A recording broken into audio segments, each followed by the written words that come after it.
right, welcome in. Good morning, everybody. Another episode, Baseball and Coffee, going on here. Hope you guys are doing good. Did a Baseball After Dark last night. That was the weekend review. If you missed it, it's up on the channel. I encourage you to go watch it. We looked at Peyton Tolley. We watched Jackson Jobe at the tail end. He looked great. Jack Caglianone, really, that's how you should say it. Pete Alonso. We also watched Edwin Diaz to see what was up there. So, felt pretty good about that.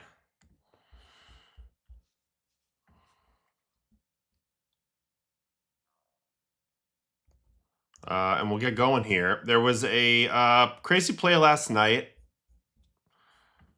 My dad put out his email today, so I have that here, and we can go over what he said about it right here. This is what my old man said on his Rule of the Day email this morning. The play in last night's Red Sox versus Toronto game has made noise. There will be a lot of breakdowns, so I'll just give the information that matters. The scoreboard was wrong, but that doesn't matter. The players need to know the situation and play accordingly. Because both runners left early, both could have been appealed, creating an advantageous fourth-out situation. No appeal can be made after all the infielders crossed the foul line and the catcher has left the dirt circle surrounding home plate. This kind of appeal, a runner who didn't tag up properly, creates a time-play situation. Any run that scores before the appeal is upheld counts unless the appeal is on the runner who crossed the plate. A runner can score by unintentionally stepping on home plate. If the defense had appealed both runners, there would have been 4 outs and the defense could have chosen the one that gave them the best advantage. In that case, runner 3's run would have been chosen and his run would have come off the board. It pays to know the rules. When I find a complete breakdown, I'll send it out. So that's what he says.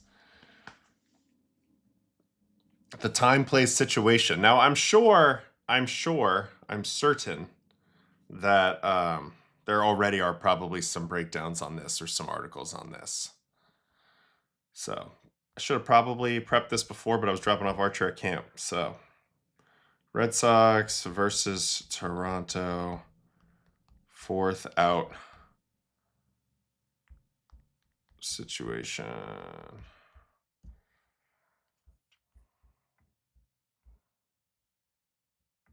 True. All right, let's just go straight to the MLB.com breakdown here. All right, fly ball to center, 1st and 3rd, 1 out. This catch makes it 2 outs, but the scoreboard had it wrong, so everybody left. Siegler left 3rd. Sogard was already gone. Nobody had any idea what was going on here, it looks like.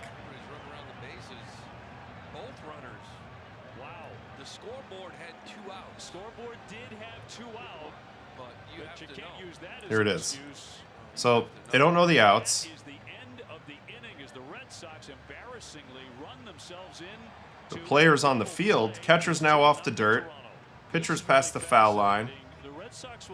So because of the confusion, it ends up in this weird situation that nobody has ever really seen before. Ultimately, the challenge, I think, is a little bit wrong. And this was a very confusing play. They must appeal now. On a timed play, the umpire isn't supposed to wave off the run. The scoreboard changed from 2 to 1 as the fly ball went into the air. Obviously, this is a shit show. I mean, you're supposed to know the amount of outs, but it seems like everybody didn't know the amount of outs here. Everybody was confused. Who's that? Woods Richardson pitching right there? If fielder would have thrown to first, no run would have scored. Yeah, because then it would have been a double play, end of inning. No muss, no fuss. Then it would have been a lot more simple. It's crazy the amount of confusion that's going on. Once this level of confusion happens, you appeal every base.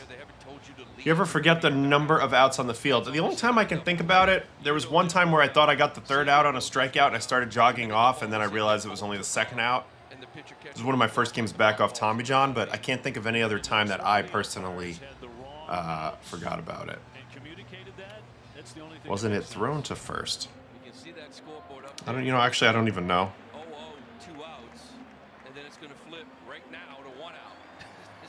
The throw comes into second, and then they probably throw it back to first. Here's the umpire explaining it.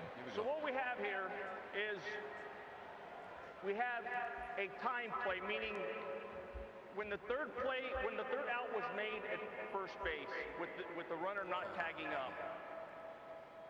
The runner that was on third base also did not tag. He did throw to first, but the run scored before the out at first. The third out was made at first base. And technically, was there an appeal? That is a time play. We are going to New York to check, do a rules check. So what happens first to third, they threw the ball to first base to get that guy. Hey, this never happened. It was against the Blue Jays. If you're going to troll me, make sure you get the facts right, Brandon Boudry. All right, here's my dad. Not true. If the throw went to first, it was an appeal because R3 stepped on home before the appeal. His run would count. Ah, okay. You were so mad, but you didn't even get the day right, jackass. All right, what else we got? Once a player leaves the fair territory, that run's going to count. I think it's going to be a 2-1 game. So if the throw went to first, it was an appeal. Because R3 stepped on home before the appeal, his run would count. So, yeah, because it was a tag-up situation. It was a runner leaving early situation. They would have had to appeal that. The run is going to score. Into the inning. 2 runs for Toronto, 1 run for Boston. Bizarre. They had to take the run off the board. To take the run off the board, they had to appeal the runner at third. So the big mistake was not appealing the runner at third and only worrying about the runner at first. Because it's just a weird scenario. Nobody ever talks about this. Maybe Buck might be the type of guy to talk about this scenario in a spring training, but nobody ever talks about this. So weird game. Really weird game there. Jays end up winning it. That run could have been off the board. It could have been 2-0 there. Ended up not being 2-0. And the Jays end up winning that baseball game yesterday by a score of 2-1. So the Red Sox have now lost 3 in a row, kind of out of nowhere. Sonny pitched well, though. Didn't get the win that he needs. He's trying to go towards 20 wins. 6 innings, 2 runs in that game, 99 pitches. Jamison Tyone in his Blue Jays debut, I want to say, pitched pretty well, but left with forearm tightness. Simeon Woods Richardson pitched to 3 after that, then Rogers and Varland. All right, let me get back in the chat. After the Pajes play where he didn't touch home plate but scored, I appeal everything if I was a manager. Yeah, Ump did his best to explain. They ran off the field before appealing the guy at third. He must appeal third base. The throw to first is an appeal. Right, technically it is an appeal. That's true. It's just you just, instead of doing the declaration of appeal, you just throw it right over there overall, and then the umpire makes the call. So they got the out at first, but not the third base out. Therefore, the run scores. So this could be a strategy on offense, maybe a little bit. Everybody leave early, try to bait them into doing it wrong. They would have had to appeal third base before leaving the field. Guccione's exasperation in the moment was so funny. I totally agree, June.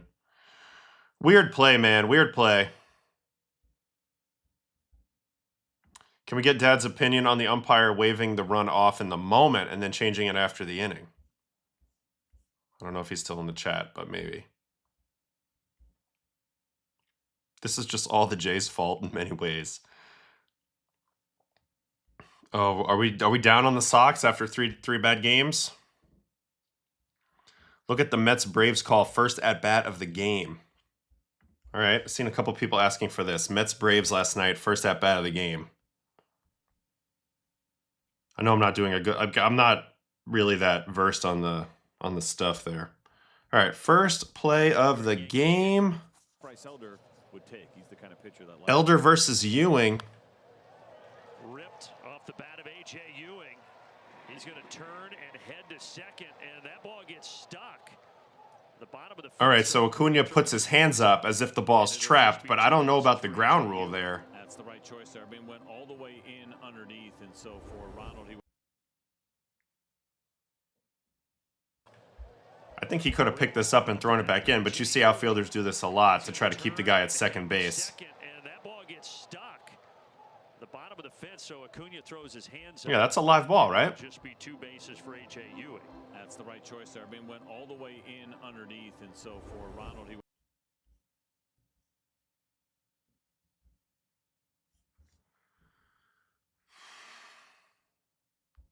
cleanly. I wonder if they were talking about it at all here.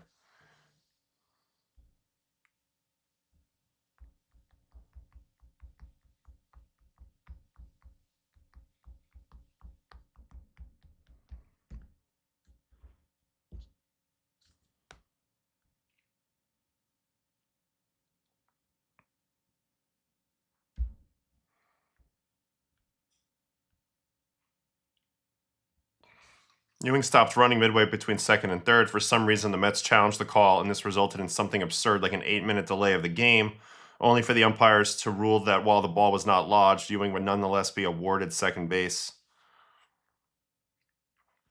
So really, he could have kept going, but because they didn't actually run the play out, they kind of blew it dead on themselves in a way. Is that what we're looking at here?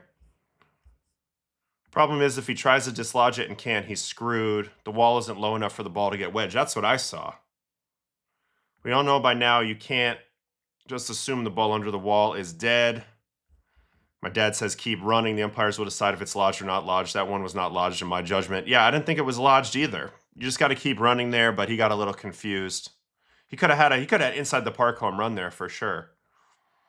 I mean, they scored 5 in the first inning anyway, so it's probably okay, but couple weird plays to start off the stream today.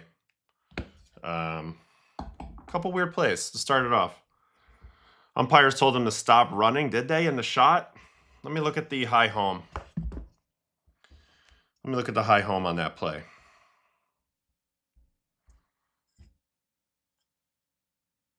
Sometimes, like, the challenging just doesn't help you. Like, it doesn't reward. They're not going to, like, make any assumptions so they don't reward you with anything else.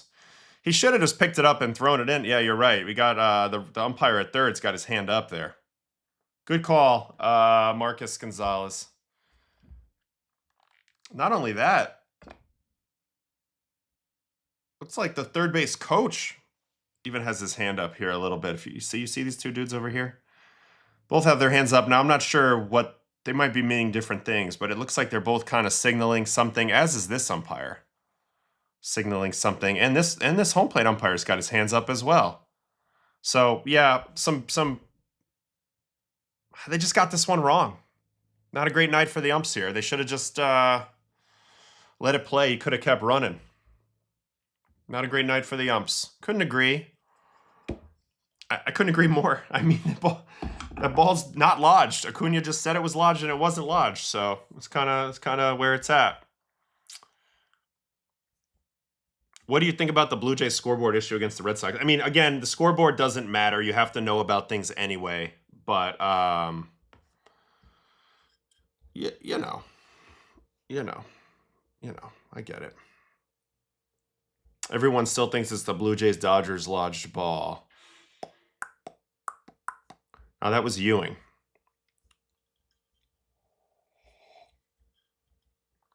Is there any stadium with a feature you absolutely hate pitching with? I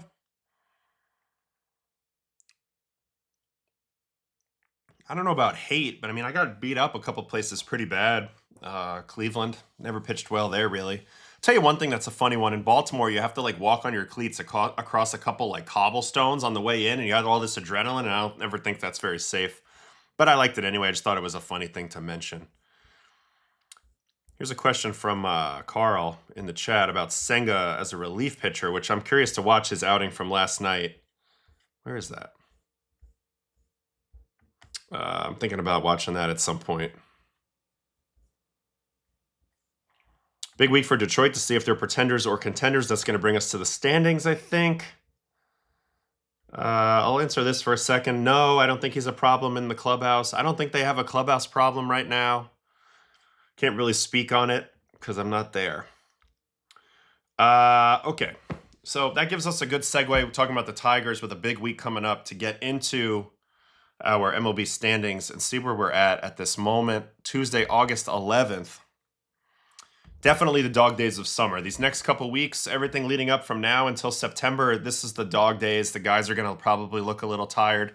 I mean, there'll be good guys who play really well through this period and guys who play bad, but in general, just know that you might see more mental errors at this point in the year just because guys are really drained. Guys are really drained, and then you get that second win come September. Although it's not really the same as it used to be because, back in the day, you'd get 15 extra guys in the clubhouse, and now you really get a breather, but you only get a couple now. But either way, same thing applies. All right, here we go. Tampa Bay has won 7 in a row. They are 6 up on the Yankees at the start of play today. 72-46, 8-2 in their last 10. 6 up on the Yankees, 8 up on the Red Sox, who have now lost 3 in a row, but we know how hot they've been, so at some point they were going to come back to earth. They continue their series versus Toronto. Orioles are 3 back in the wild card. I'll believe it when I see it, Orioles. And same with the Jays at this point. White Sox, 3.5 up on the Twins and the Tigers. This is a big week for the Tigers, I would agree. They're playing Cleveland right now. A lot of teams playing each other that all need to win. Like the White Sox are playing Cincy. They're desperate for wins. The Twins are playing Baltimore. They're desperate for wins. Tigers and Cleveland going head-to-head. So I don't know what's going to shake out of this AL Central. I think I'd be crazy if I felt like I had any real good feeling on that, and I don't. Tigers have a 21% chance of winning division. Best run differential in AL, but we still lack a pen. Yeah, I agree. I mean, AJ is pretty good at mixing and matching, but you do need the horses at the end of the day. I do agree that. Agree with that. AL West, Houston. Man, these two divisions in the American League are just like, God, yuck. Half game above the Rangers, 4.5 above the Mariners. Mariners keep losing. They're about to play the Yankees. That's going to be an interesting series. It could either spark them or bury them. I don't know. And at least Braves, 7.5 up on the Phillies. Braves did lose last night to the Mets, who are playing great baseball at the moment. It's too little too late, but great baseball at the moment. Phillies, 7.5 back. They're in St. Louis. Marlins and Nats trying to hang in. Brewers, they lost last night, but they are 5 up on the Cubs, who have played good baseball. Though these two teams have played really good baseball, and they have separated themselves from the other teams in this division, who are desperately trying to hang in the race. And it's getting tougher. 4.5 out for the Cardinals, 6 for the Pirates, 6.5 for the Reds. Heads are going to roll, I think, in Pittsburgh if they don't make it. They had a lot riding on this season. NL West, Dodgers, 7.5 up. They finally won last night. They are 2-8 in their last 10. They are playing the Royals, which is kind of nice for them right now. Diamondbacks have played good ball, as have the Padres, as they are fully in the races. Here are our wild card standings at the moment in the American League. Texas is in. Here are the teams with games back. Twins, 1.5. Tigers, 1.5. Guardians, 2. Orioles, 3. Blue Jays, 3.5. Mariners, 4. It's crazy that the Mariners have a worse record than the Blue Jays, but that is where we're at. Those are the two teams that represented the American League in the CS last year, Jays and Mariners. NL, in right now, Diamondbacks and Phillies with the Padres only a game out. Marlins, 3.5. Cardinals, 4.5. Nationals, 5. They're starting to create a little separation between the haves and the have-nots in that wild card race, so it's getting a little bit interesting. Is Seattle the most disappointing team? The West is so winnable, I'm surprised how much they're struggling. I think, the Mets, obviously, but Mariners, very disappointing team for my money. I feel like it's crazy to have that type of pitching and really even the offensive players they have and to have performed the way they have. I think no Brendan Donovan has been a huge deal. I continue to say that, but I really believe that. I really, really believe that. How are the Yankees going to wrap up 2026? Will their IL guys returning really make a difference? They'll definitely make a difference. I mean, Aaron Judge, he's the definition of a difference maker. So is Bellinger. So we'll see. Still nervous about Judge. Haven't seen him swinging or anything yet, but we'll get there, I think, over time. You think St. Louis can make it if Weatherholt and Wynn get going? I'm not going to doubt the Cardinals, but they're pretty far back now, and they're not really built to win this year, even though they've had a nice year. Mets only 10.5 out of a wild card. Mets playing, this is more on the side of it I'm on. Mets playing just good enough to lose any chance of a top 6 pick, and the pick will fall 10 spots again. Sucks. Is Morihone and Miller the best combo you've ever seen? No, I mean, it's really good. I would say, I just think about those Royals teams. The Wade Davis, Greg Holland combo was really, really, really good. No, this is right there. But how about that Ottavino Diaz 2022? I kid. I love Verlander, but he can't start off the IL. Do you think he'd agree to move to the pen? No. When is Cade coming? Gotta be soon. Gotta be soon.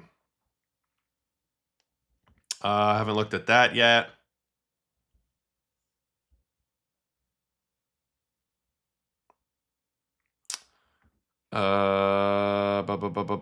Kelly Baker is fantastic in Tampa.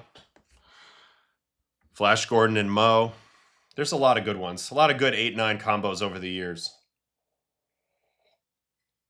I mean, Devin Williams, Josh Hader for a little while was pretty stupid.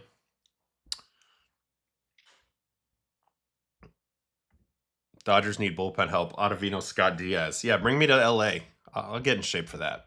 All right, here's our coffee cup winners from last night. My guy, Nolan Arenado, wins the 3 cups with a grand salami last night. Beatty also had a grand salami, so that's what it takes to get on top of the list. Hit grand slams. Arenado, Beatty, Austin Martin, 4 for 5 last night. Hit games. Austin Martin's the only one with a 4-hit game. Lindor had a great game too, 3 for 5 of the home run. He is certainly not washed. Pitchers, Dean Kramer for Minnesota versus his old team. 7 innings, 1 run, 7 Ks. Mackenzie Gore, 5 1/3, 9 Ks. Logan Henderson, who's somebody I might want to watch. 6 1/3, 7 Ks. Did give up 3 runs. He was apparently the piece that held up the Skubal to Milwaukee situation. What else we got in here? Win probability added. Kramer, Daniel Duarte with relief for the Metros. 2 innings of scoreless relief. Jacob Lopez, Josh Hader with a 2-inning piece. Oh, very nice. And top prospects from last night. I forgot. Nobody really plays on Mondays. So nothing really much happening there on Mondays. All right, let me get back into the chat.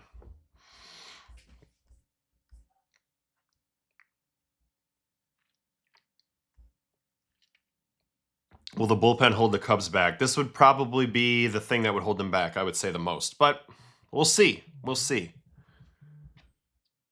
Things change a lot. Getting a call from Apple, Brett? Nah, that can't be real. That looked fake. Obviously, everyone knows a stud. What are you most proud of in your career? Just my longevity. Just the longevity. Just playing a long time. That's probably the best thing. I never had that moment. Obviously, I failed a lot in the playoffs, so there's some tough stuff. But the longevity and just really being able to enjoy it at the end. Tyler Mahle has back-to-back 9K games. He looked great against the Yankees the other days. He had better stuff than he's shown most of the year. So maybe a sneaky pickup for Alex Anthopoulos there in the Braves. Does Sandy Alcantara make a case for the Hall of Fame? I mean, long way to go, but I'd like to see him stay with the Marlins. Let's talk about Marlins Hall of Fame first. Get his number retired there. Get Senga in that list. Why did you throw only fastballs in 2018 NLDS? Why didn't they have you walk him? Yeah, this was actually, it's funny. I might have cut a little bit of this conversation in the most recent vlog, but I was actually referencing this exact moment from 2018. You know, this kind of makes me interested to see something here. 2018 postseason, Yankees, Brewers. I got walked off in an at-bat by Moustakas in the 10th inning. I guess that would have been division series.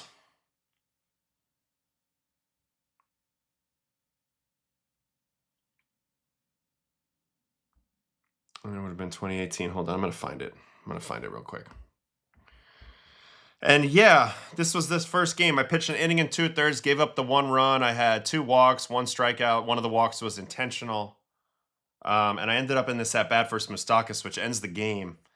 And I threw them all fastballs. And I referenced it in this conversation with Henry Davis that me and David Ross were having before the game about how, you know, the studying is important, but sometimes you overstudy and it leads you into the wrong scenario. Now, I had studied Moustakas like a madman because he homered off me earlier in this year. This was my career year, and the whole year, only thing I was studying on guys was general stuff about their swing, but also first pitch tendencies, because my whole thing this year was get ahead in the count, and then I'll read the at-bat from there, and I'll just play baseball. And it was serving me well the entire year until I got to the postseason, and I did a little too much studying.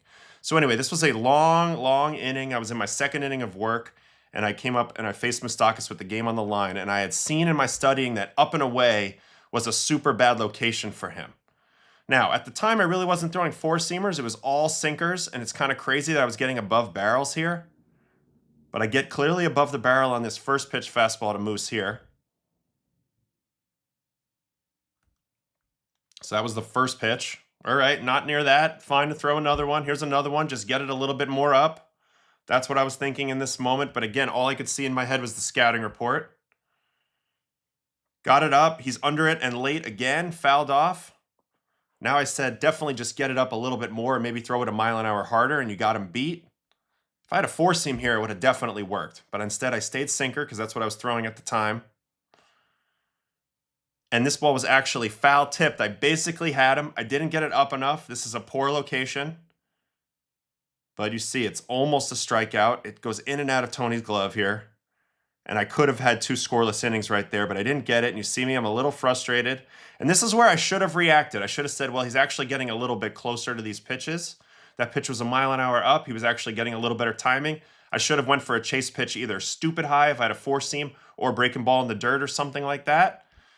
That's what I should have done, but instead I just saw in my head, no, you can get it by him, just get it up and away, throw it again.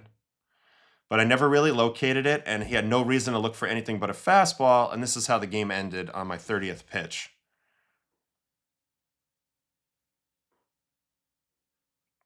Don't get it up again. Smoked into right, ball game over, and we go down 1-0 in the series. And yeah, just a brain fart moment. If I could do it again, I would have done it way different. I would have done it way different, in my opinion. So the real tough part of this at bat was this inning was the leadoff walk to Yelich. This was a long at bat. I think 10 plus pitches, and then I finally lose him on a 3-2 cutter. That's what really led to all the trouble in that game. So anyway, good retrospective there from Lake Manatee with the question. We should celebrate Friends of the Stream coffee cup wins. Yeah, for sure. Are Schlittler's innings a worry for the Yankees? Fatigue could be an issue on a deep run. Well, it's a bit of an unknown there. They're going to monitor him in a million different ways. He's throwing harder than ever. His last start, he was bringing it in the upper 90s the whole game. So I see what you're saying, but so far there's no signs of him slowing down with fatigue yet. Adley Rutschman to be activated today for the Red Sox. That's very exciting for the Sox and for Adley, I'm sure. Red Sox debut, always really cool.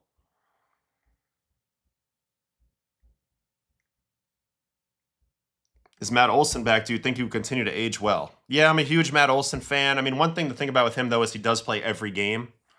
So that could maybe hurt him a little bit. But I respect it and I love it.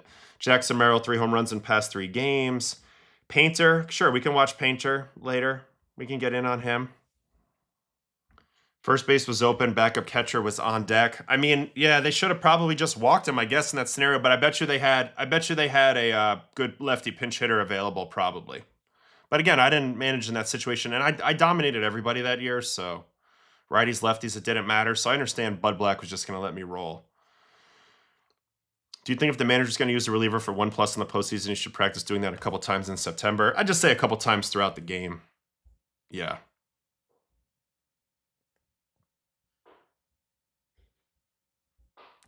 I just think his delivery's a little out of timing, and it's hurting his stuff and his execution a little bit. But I have faith that Paul will still pitch well and can figure it out. Although, I don't know, did he pitch poorly again last night? Also, 2018 was prime for Yelich. Good point. Leadoff walk got me bad.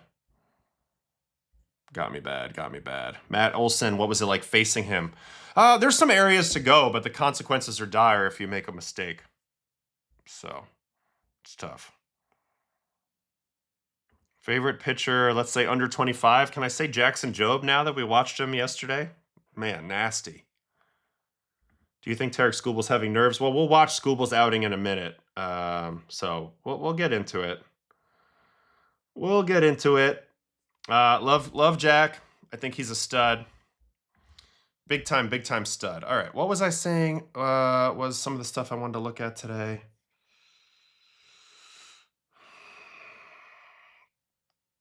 Oh, yeah. Logan Henderson, Skubal, Painter, Arenado's grand slam. Let's check in on Nolan real quick, and then we'll get off to some of the pitching. All right, so Nolan grand slam last night. And, you know, this team's playing well. The Diamondbacks, as are the Padres. Here's Nolan's season. 755 OPS, 18 home runs. Not a great year offensively, but not as bad as it's been. So a little bit of a step in the right direction. How's he doing defense? You know, still above average. He's definitely in the back end of his career situation, but he did salami last night. Who are the Diamondbacks playing? Diamondbacks are playing Colorado. Wow, his old team. Did it to his old team. Diamondbacks rock show from last night. I think it was in the first inning. Kind of blew the game open here. 2 for 4. Yeah, grand slam in the first off of Hughes. So bases loaded, 2 outs in the first. Actually a huge leverage moment here. Nolan, did he check on the sweeper? He did not, says Doug. Sweeper down, check swing says he goes. Ready to hit that first pitch. That's off the plate away. That's away 2-1, and then he's going to clip him on the fastball. Is it middle in? It's got to be middle in. Yep. 2-1 is in the air. Right on time with that. He's very quick to the ball. It's gone for a grand And it's a slam. sick grand slam, 4-0 Diamondbacks, and they are off in the first. 103-4 at 24. That's nice. You get 4 steaks and a homer, 2-1 is in the air. and it's just not enough heater to beat him. No vert on that heater, so it doesn't play very well. And that's just the classic Nolan swing. He's got the little step back.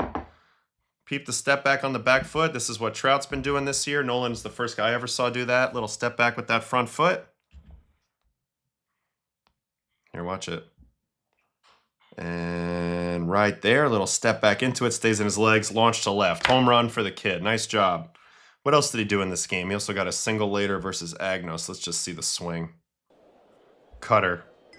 Him and Mookie are going through a similar thing as they're aging, where, look, all their powers pull side. I'd say Bregman put Bregman in this category as well. So you're fighting the battle of needing to get the head out to hit home runs, but also if you cheat to get the head out, it makes it harder to hold up and have good at-bats overall.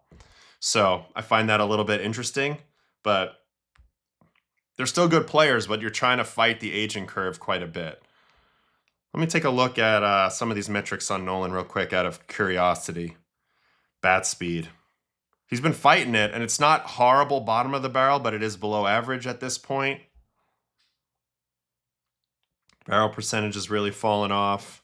Doing a little better with Chase this year, and this is probably the main reason why he's, you know, back to a little bit above league average in terms of offense. But yeah, he'll fight it. He'll fight it the rest of the way. Good to see him getting the positives on run value, though, at this point. Definitely. Wonder what he's at milestone-wise. At 35 years old. Well, I think he's going to the Hall of Fame either way with all the gold gloves and stuff. But he's right around 60 WAR. He just got over 2,000 hits recently. 3,000's probably not going to happen. That's too far away. He could maybe get to 2,500 depending on how long he keeps going. He's going to get 400 home runs. He's only 29 away from that. So 400 home runs, 2,500 hits. Probably could get to maybe 1,500 RBIs. OPS plus, you don't want to let that get too low, below 110. Obviously, we know about the gold gloves. What are his similarity scores? This was one thing when we looked at him a while ago. There's just not a lot of Hall of Famers he's actually compared to. There's a couple through 34, Scott Rowland, Chipper Jones, Carlos Beltran, Ernie Banks, but in his actual comparables, Matt Williams, Manny Machado, who will probably go to the Hall of Fame, but then a bunch of Hall of Pretty Gooders that aren't quite Hall of Fame caliber. So it's interesting, but I think he's got the edge on them because of the gold gloves. I don't think that's factored in here. So, I don't know.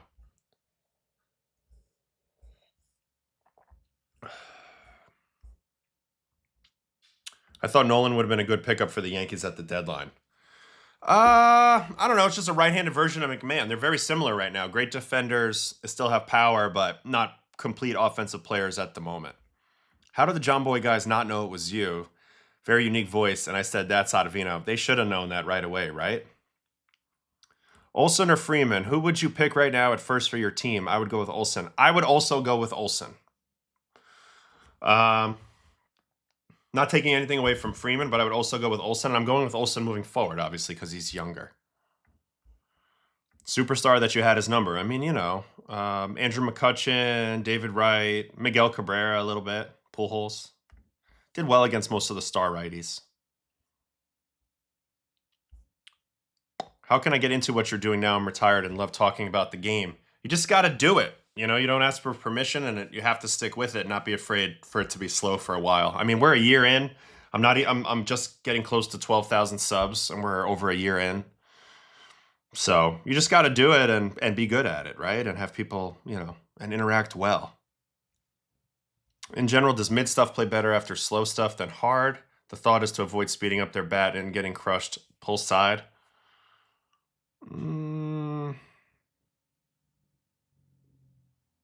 I don't know. Good question there. Good question there. A lot of variables. All right, so let's get into watching some of these guys. I think Will's pitched pretty good his last 2 games, personally. A little better. Have you pitched with a defense anything close to the Cubs? Not in totality, but the old Rockies defense with Nolan at third, DJ at second, and either Story or Tulo at short was pretty was pretty incredible stuff. All right. All right. First, you know what? Let's watch Kodai Senga first. He closed the game out for the Mets. He's been in relief. He's had a miserable season, but he's shown some flashes out of the bullpen. This is his year in totality. 0-8, 8.12 and 47 2/3, 57 strikeouts, 1.70 whip. He does have 75th percentile whiff percentage and strikeout percentage, but he's walking 15.4% of his batters. None of that was really going to work as a starter at this point. Interesting that he's found a little bit of a gear this last 2 games in relief. So actually, let's watch both of them because he has punchies in both of them. I mean, look, with 2 strikes, he should be dominant with that ghost fork. So it's Yankees Guardians on the 6th and Yankees Braves on the 10th. I mean, Mets Guardians. Okay, Guardians, Mets, and Senga on the 6th. So let's watch this one first. This is 18 pitches in the 9th. Stephen Kwan is the first batter. 97.7. So, okay, a couple things about Senga in general. He can throw up to 100. The ghost fork is one of the best individual swing and miss and chase pitches in baseball. So you just start there and you think he's got a pretty good shot, particularly when he locates a heater down. In general, you're probably in a good spot because now you have to think about the ghost fork swinging at it. Here's a 4th non-ghost fork here to Kwan, and Kwan's going to go the other way. Bo Bichette, nice play. That's the first out. Good fastball there. Fastball definitely played from Kodai there. I also kind of like him a little bit more in the relief role because he'll have less time to think about one game to the next game. One thing about being a starter is there's a big mental component of it. Waiting around for the 4 days and maybe getting a little too lost in the weeds. And I think there's no doubt Senga's guilty of that. In the bullpen, maybe it's less thinking, more just going out there and chucking your good stuff. And I think that could bode well for him. Anyway, this is a walk to Adele. He fell behind 3-0. Ends up walking him. And now we go to DeLauder. Here's the first forkball. That was disgusting. Strike 1, and now to the heater. It's going to be a nice play out here by Ewing. That ball was hit pretty well. To the opposite field, that's the second out. And then here is Low. I think I might have went back too many games, but I'll watch the next 2 as well. Here's the fork. The game is, for him, it's always been just like, can I get to a count where I can throw a chase fork ball, and you're probably going to swing and miss. I think he can find some real success in the pen. He's got the stuff. It's going to take a little bit of a change in mentality, but I think that maybe that change in mentality is exactly what he needs. If that makes sense, Carl? Anyway, here's the last out of this one. And I want to say I missed one here. Yeah, I did. All right, here's the other game. This is going to have 2 strikeouts in it. This is where he pitched in the 7th inning of a 4-run game. Jose Ramirez is the first batter. First pitch fastball pulled right to Semien. And now low again. He's going to punch these last 2 guys. I like also what he's doing with his head. You see he's doing the Yamamoto and Cease thing with his head. Check him out. Check out where his eyes are. See? Third base, then he goes and locks in. I like that. That's a good adjustment for Kodai. That's dotted down. Here comes another heater. The 1-2 pitch is up and away. Up away. We need to get like a bot in the chat that just tells everybody what app this is.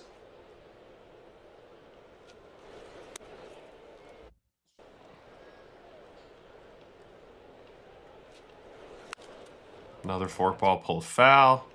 So basically just trying to throw fastballs at 97 and forkballs in the low 80s, which is a really good speed problem to solve. And then that makes low go and chase above the zone for the punchy. So there's a punchy, and then he's going to punch out Martinez to end the game.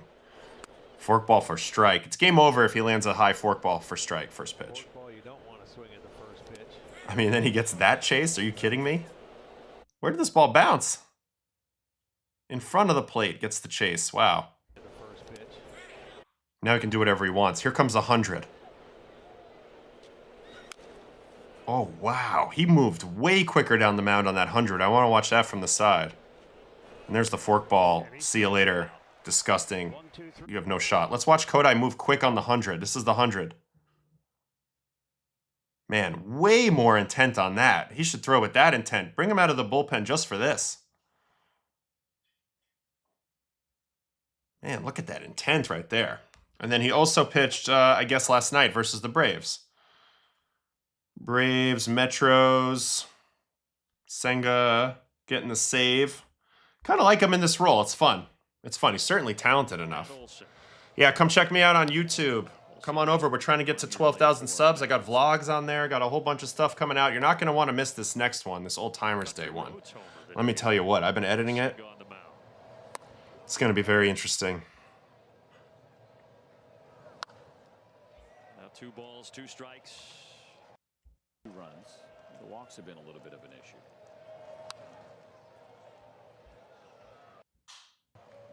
Another 2-2. How come you're out of the league? Well, I'm 40. That's part of it. And nobody was giving me a guaranteed spot, so I'm enjoying what I'm doing. That was a devastating forkball to Olsen. This is Senga at his best. Gets you to 2 strikes, and then he throws you this pitch. I mean, nothing you can do. It's just one of the nastiest pitches in the game. Look at that drop. And this is what he's famous for. Nasty. All right, next up. Yeah, he was a starter. If you had one pitch that you wish you could throw, like someone else's, what would it be? Probably Zach Britton's sinker or Kenley Jansen's cutter.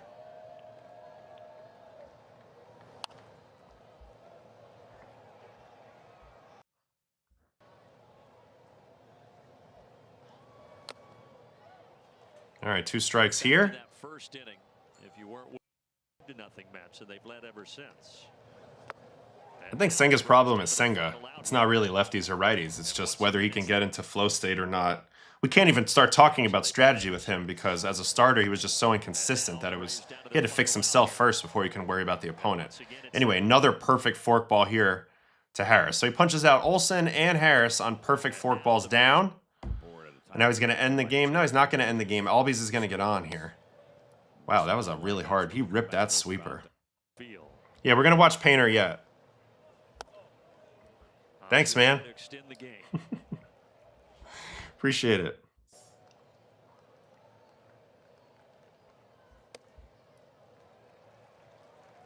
Dubon on deck.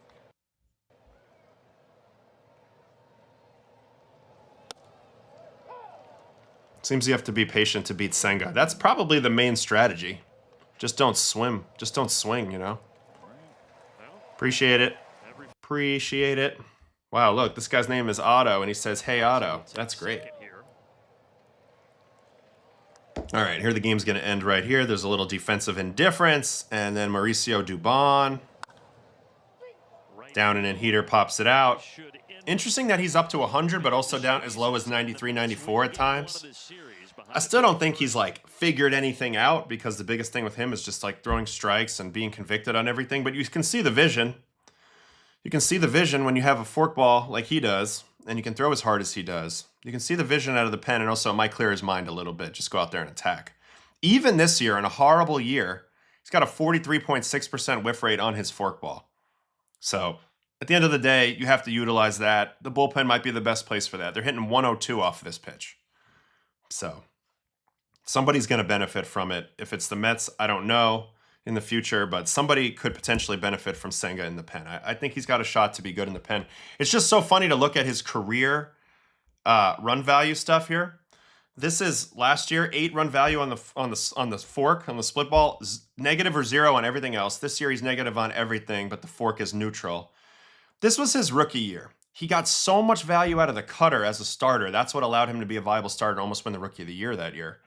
But yeah, it's all built around the forkball. The cutter hasn't ever really returned to be that dominant of a pitch since, and that's why I think, but along with him just beating himself, I think that's why he's kind of slipped out of, being a potential starting option for the Mets the last few years. But interesting to watch. The Mets are holding these tryouts, so a lot of opportunity. A lot of opportunity for these guys. Down the stretch for the Mets to kind of figure out what's going on. Painter had a no-no through 5. We'll probably watch him soon. Yeah.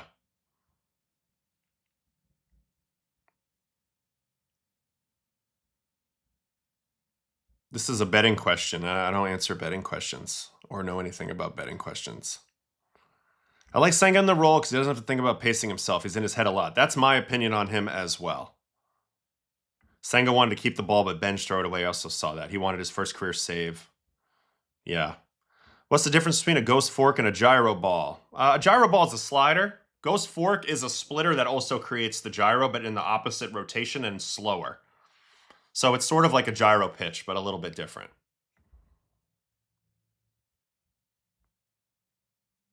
Any examples or more details on stuff starters get lost in the weeds on between starts? I just think like that. It's all just a mental battle, man. You got 4 days or 5 days off between games, and if you pitch good, you're usually walking on air, and it's the best 4 days ever. But if you're pitching bad, you might be going through it for those 4 days. I mean, it makes you work hard and stuff like that, but a big mistake a lot of guys do is they work too hard between their games, and then they don't ever fully recover for their game, or they work themselves up so much thinking about their next game that by the time the games come, they're kind of emotionally exhausted. This was the case for me a lot of times. I would wake up on a game day as a starter in the minors. Let's say game time was 7, and I wake up at 8 or 9 or 10 or whatever, and everything would be so stressed out all day about trying to be perfect for the game. So it's like perfect breakfast, perfect lunch, perfect nap time, perfect hydration, perfect everything. This time. And then by the time you get to it, you're kind of worn out. Like you've been thinking too much about this. As a reliever, I liked it more because I could just kind of relax, watch the game. Oh, it's coming my direction. Here come the feelings. Boom, launch into the game. Senga can maybe benefit from that. So he sets people up with 4 seams up to fork them down. I mean, really 4 seams down to fork them down, but his forkball has so much drop, he can get away with a tunnel starting a bit higher, even almost to the top of the zone. That's how much drop he has. He doesn't have to have as much tunneling because he has so much drop on the fork. And the fork's just a weird pitch. It's more of a speed thing. If he speeds you up for 97 and the fork looks like it's in the zone out of the hand, you're going to get a swing. Nick Frosso. What team is he on? I need more info on that.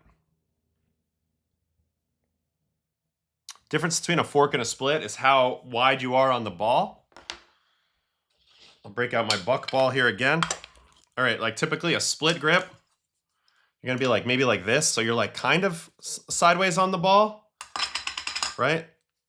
And you still have something behind it, so you're still creating this rotation, albeit it's not the same as pulling on a seam. So it's like a looser version of a sinker.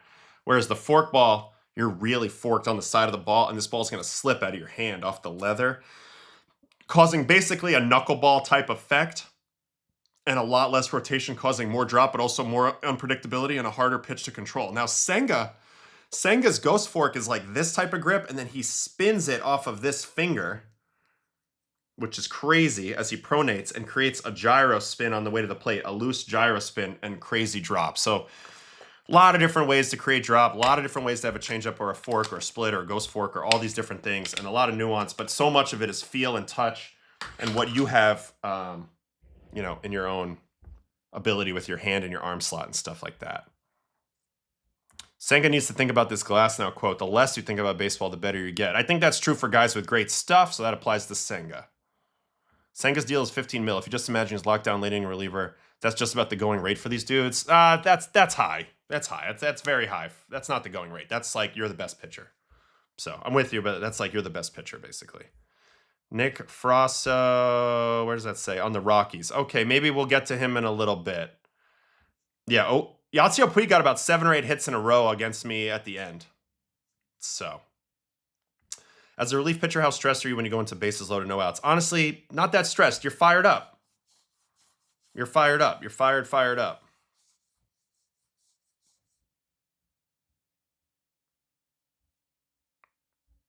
Nah, he didn't pitch last night. How is arm fatigue different for a closer, particularly for one who's a starter for so long? It's totally different. Totally different. You know, the day-to-day management of your throwing is just way different. It takes a little while to get used to that. Because, you know, as a reliever, you play catch in the morning. Not in the morning, like in the early afternoon before the game. Or morning if it's before a day game. And then you come back and pitch again later in the day. And some guys can overdo that throwing catch or underdo that throwing catch. There's a lot of variables there.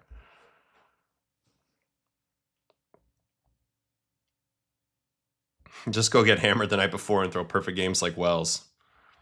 Did you ever change mechanics mid-year? Yeah, a bunch of times. Not that it's easy. Those were usually not good years. How hard is it coming back from Tommy John? It's both easy and hard. Hard as hell mentally, hard as hell. You got to put in the work, but easy because like you can rely that the surgery will likely work. So it's a little easier than say other things, shoulders, backs, etc. All right, let's watch Andrew Painter pitch last night for the Phillies. Been a lot of questions about him. We watched his last game, and I thought he looked basically the same, maybe with a better changeup. So let's see what he looked like tonight. Cardinals, Phillies from last night. Cardinals, Phillies. Player breakdown for Painter. 26 changeups. We mentioned that looked new. That looked new to us the last time. Looked like a better changeup. 26 fastballs. Looks like it still has that same shape. Kind of a cut without a ton of ride shape. 16 sweepers, 15 sliders, 9 sinkers, 1 curveball, 27 whiffs overall, whiffs overall. Only 4 hard hits, but very low first pitch strikes. So maybe he got a little lucky in this game, but I don't know. Let's see. Cardinals, Phillies.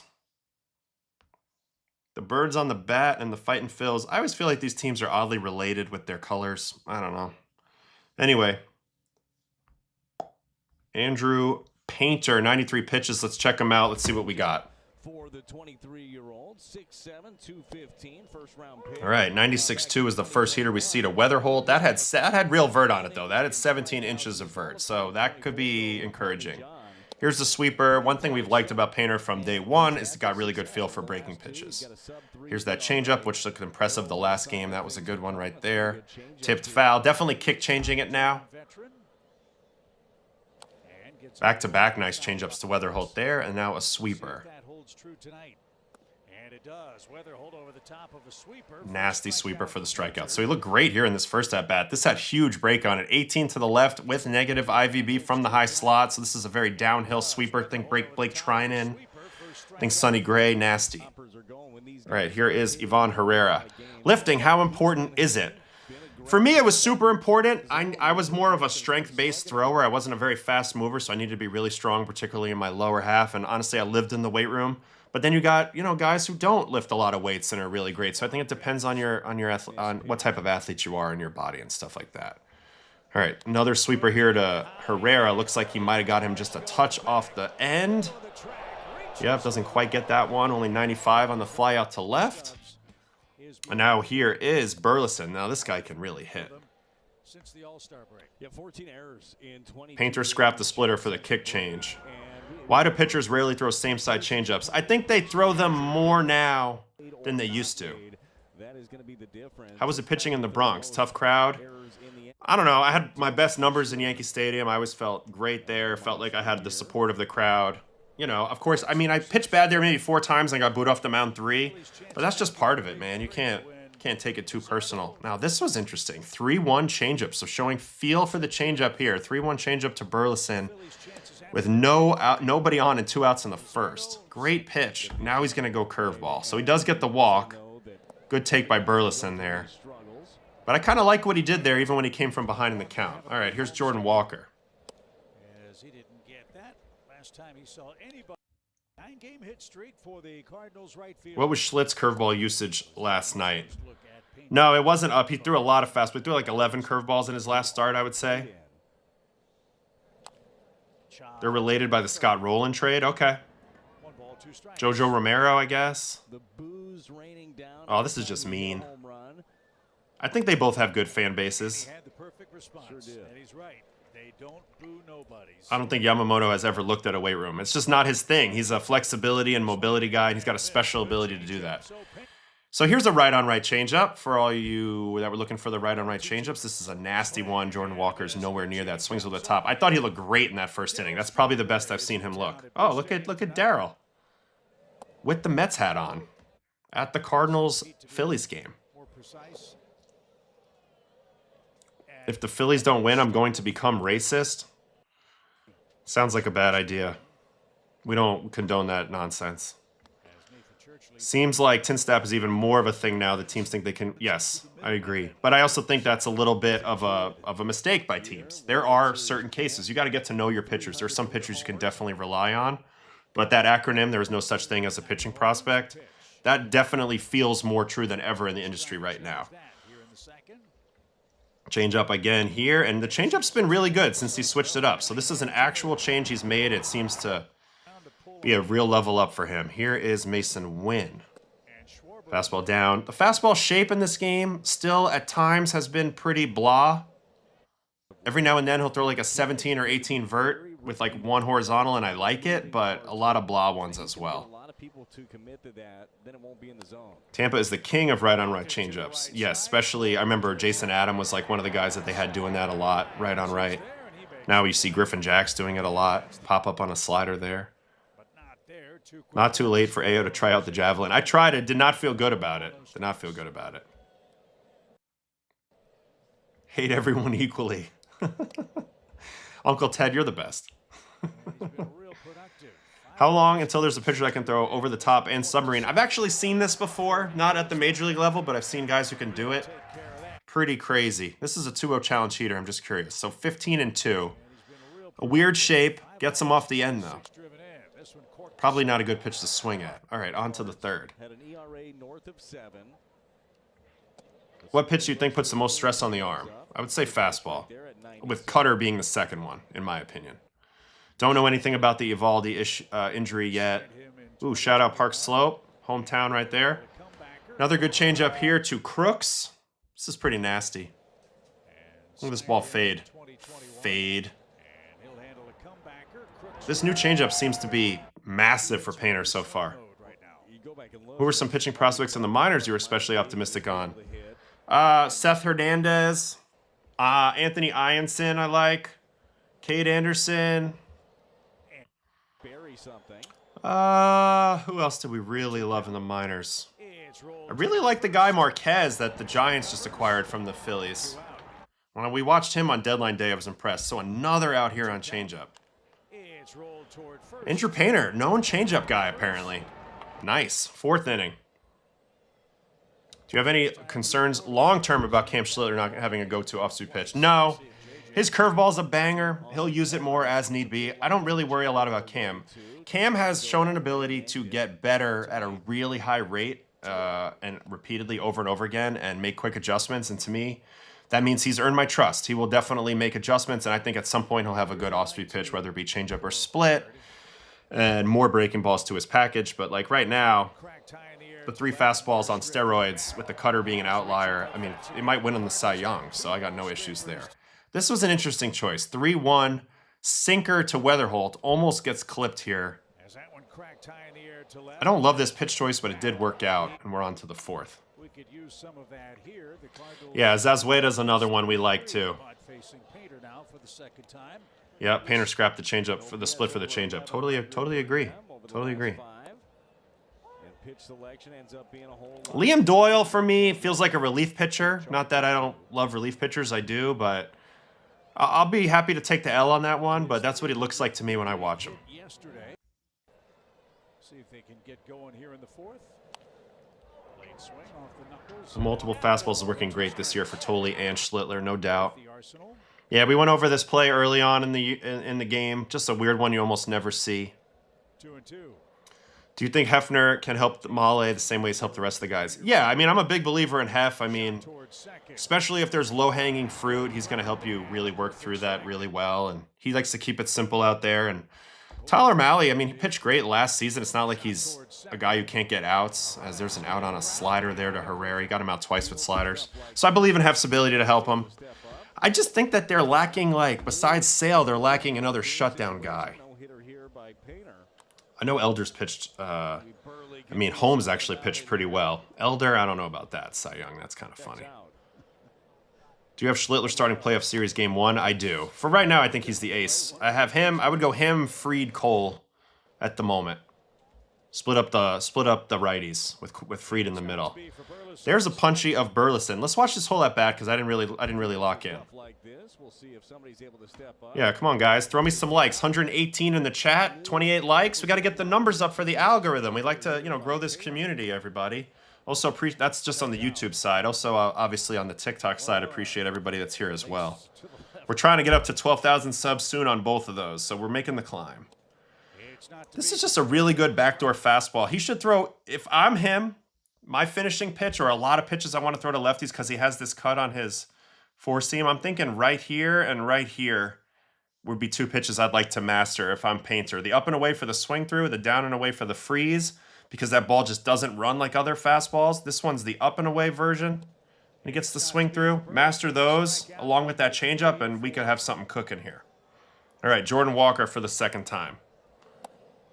In that series against Colorado, Jordan ended his long homer. Who plays a better shortstop, Witt or Andrelton Simmons?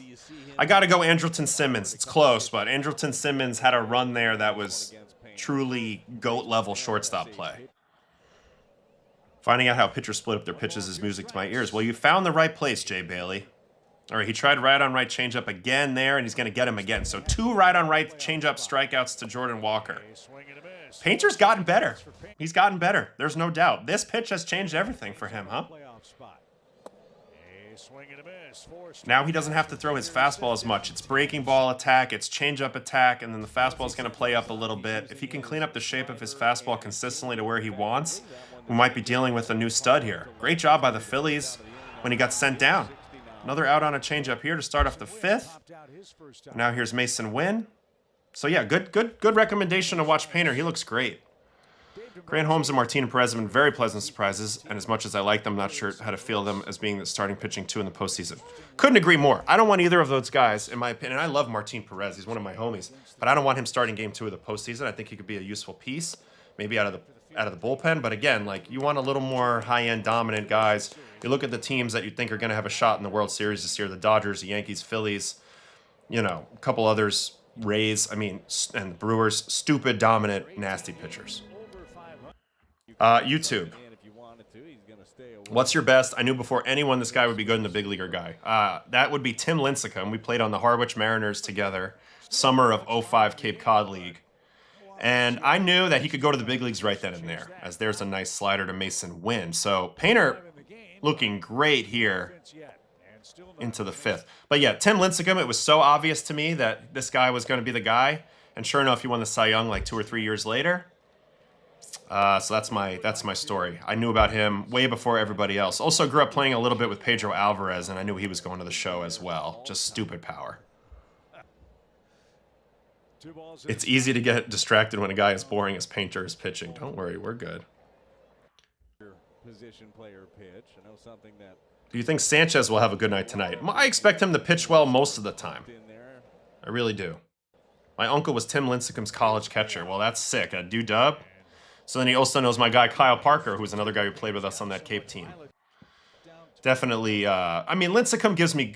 I've only gotten goosebumps twice from watching people pitch. Once was Jacob deGrom when I was on the Mets, watching him throw a bullpen one time. That was truthfully the nastiest thing I've ever watched. There's a walk. The other was Lincecum in the Cape League. I mean, he would come in and he would... Because he got hit in the head with a line drive, which is actually crazy. It was Aaron Bates, who's the Dodgers hitting coach, hit a line drive off Timmy's head. His second start in the Cape that year, and then he moved him to the bullpen after he came back from his concussion. So anyway, when I say came in, he was our closer for a while. He would just come in and strike out the side every time, and it was so obvious he was a man among boys. I mean, I think he punched out 75 and 35 innings or something that summer in the Cape. I remember the Indians had the rights to him. They had drafted him. He was a 21-year-old sophomore, and they offered him like $800,000 or $600,000 and to go straight to Double-A. And I told him he should do it. He'd be in the big leagues by September. But he said no, and he went back to UW, and then he won the Golden Spikes. And then he got drafted by the Giants, and everybody knows from there. But, man, what a legend. The freak, Tim Lincecum. All right, another out with a changeup, strikeout coming here.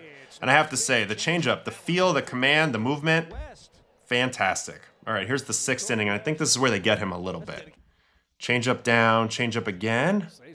The greatest Cape Cod pitching staff ever. So on our staff, we had 4 big league pitchers. Lincecum is the best. Then me. Then probably George Contos, who was on the Giants as well with Tim.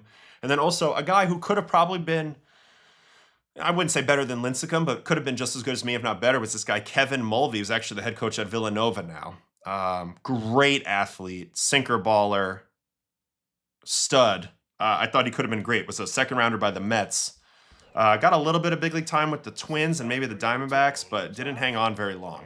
Anyway, another out on a changeup. Painter's changeup has been dynamic. 3rd time through, Weatherholt, who I thought had a good at-bat that 2nd time. Well, I went to regional Cape. What was the weed budget on that Cape team? Oh my God. I could tell you some stuff, but it's not gonna make us sound. It's not gonna be good advice for the young kids. I'll tell you that about some stuff that used to happen, you know, between BP and the game. Maybe a little run to a milkshake stand. Maybe some bongs were involved. Anyway, I'm not gonna get too into that. All right, man on first, 1 out. And then Herrera, who's been getting sliders all day, finally gets one a little bit closer to him. So I just think this was a poor pitch choice. This Herrera's gotten slider. And this is right down the middle. And he pulls that down the line. So 2nd and 3rd here. I see the comments. And here's Burleson. Slider down. I'm surprised he didn't go to the changeup. Fastball. Burleson smacks that up the middle. That's going to be 2 runs. So I think the poor choice in this inning was the pitch to Herrera. And then he ends up getting pulled. But I thought he looked great first couple times through, 3rd time through. Some adjustments were made, and he wasn't as precise. No doubt the changeup is a game changer, though, for Painter. This is a much better pitch than what he was previously featuring.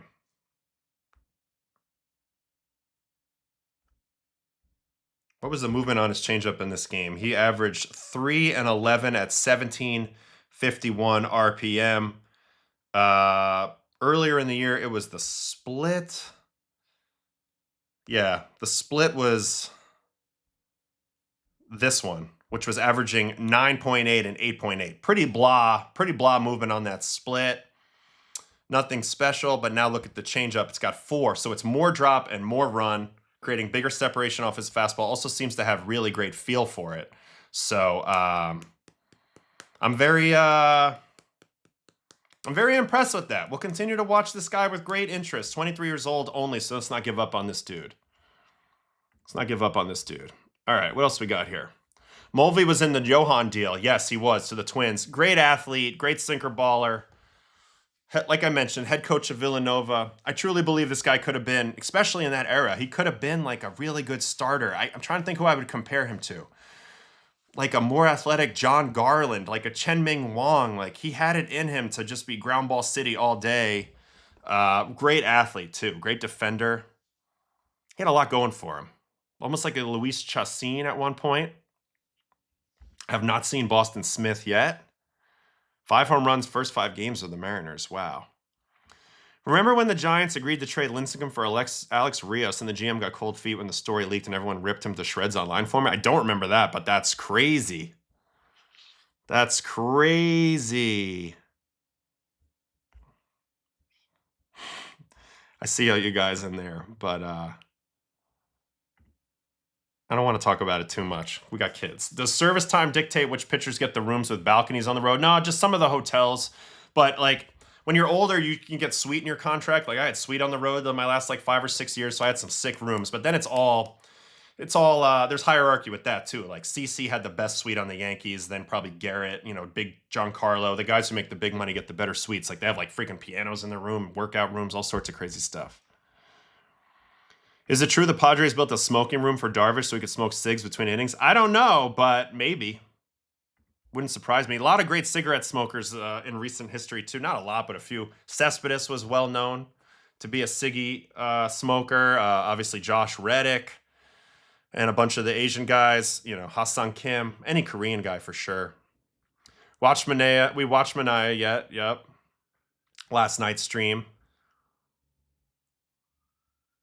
Orioles fan here, saw your base knock in the Yankees reunion game. Sweet swing, appreciate that. Love that, love that. Job looked great. He's one of my favorite guys. One of my favorite guys. No chance Timmy smokes. That's funny. I really want to get one of those Let Timmy Smoke shirts that existed when he got in trouble back in the day. All right, so that's it for Painter. Let me get back in the chat here a little bit. Let's see what we got here. Do you see anything from when Painter was doing badly to his good start yesterday? I mean, look, the changeup clearly is a big difference from the split, not only in terms of movement, in terms of command and feel. I think that he's trying to get away from his fastball a little bit. He at times showed better shape on his fastball, but I think that, the big keys for him is the shape on the fastball moving forward and then just the command. He's got good breaking stuff. He's got a good changeup now. I'm encouraged. I'm encouraged by Painter. I think the send down was very effective. I think it was very effective. Very effective send down. Oh, yeah, Logan Henderson is somebody I've been curious about. Maybe we'll watch him next, but let me stay here in the chat for a second. And then there was somebody asking me about their friend on the Rockies. Cespedes, so cigarette smoke attracts wild boars. There's so many Cespedes stories that we could have a whole podcast on that, and I didn't even play with him. Cespedes used to buy cartons of cigs at the gas station down the road from Port St. Lucie. That's where his ranch was, too. What is the key for being a reliever in the MLB? Having at least one outlier nasty pitch, having cojones, and wanting the ball, not being afraid.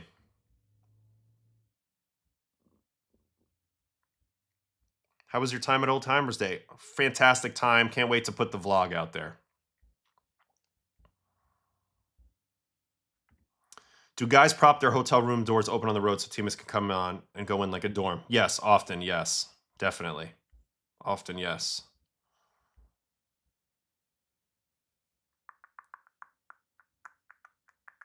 All right, let's watch Logan. Let's get into Logan Henderson for a minute because I haven't really watched him at all.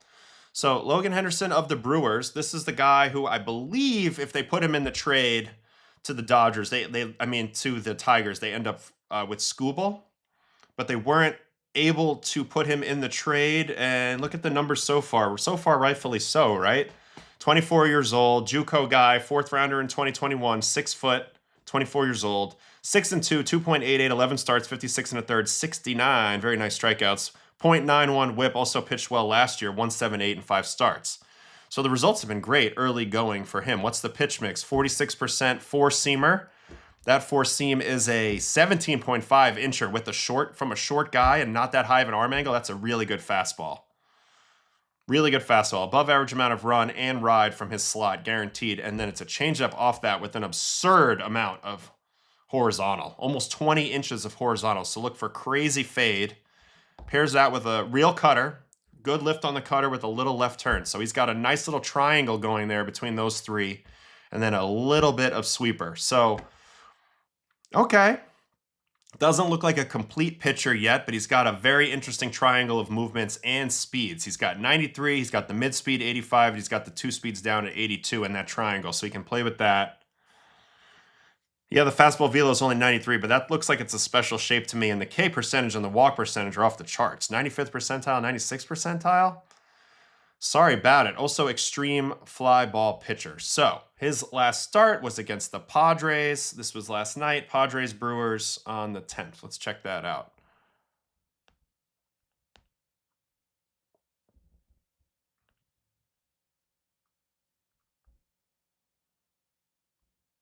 And then right before we do that, let's just see what his mix was for this game. 47 heaters, 25 changeups, which had the biggest whiff, 16 cutters. Velo was up a touch on his off speed, only 3 sweepers, only 6 hard hit balls, lots of first pitch strikes. All right, Logan Henderson, let's check you out, man. I haven't seen you really up close, so let's do it. All right, facing Tatis. Man, you can already see on the first heater, that was 20-inch vert. The ball looked like it rose on the way to the plate. Look at the trajectory of this heater. Look at that. That's an impressive level of backspin to put on a ball. And because he's a little shorter, he likely has a very flat when he gets it to the top of the zone. So the first pitch fastball, you see how well that plays. And I mean, Tatis is coming down on top of everything too. So to get under his barrel is pretty rare. Here's Cronenworth, who will take a strike on the inside edge. He's a 5 and dive aficionado.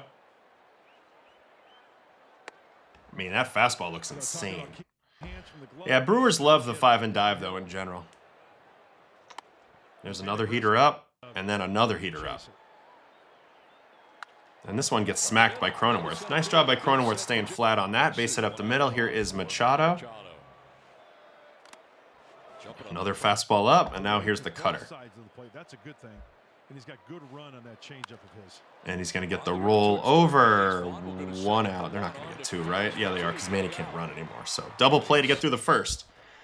Second inning, Ty France. As Ty France leads it off. You still have your appendix? I do. I do too. Dugout app, private app. It's a complete game. Talked about him in our open. So far I'm seeing 4 seamers and cutters. Here's the changeup, the one with the crazy arm side. Yeah, you can see it there. He must release this like really off the edge of his hand, like off the side of his palm to roll it out to the right.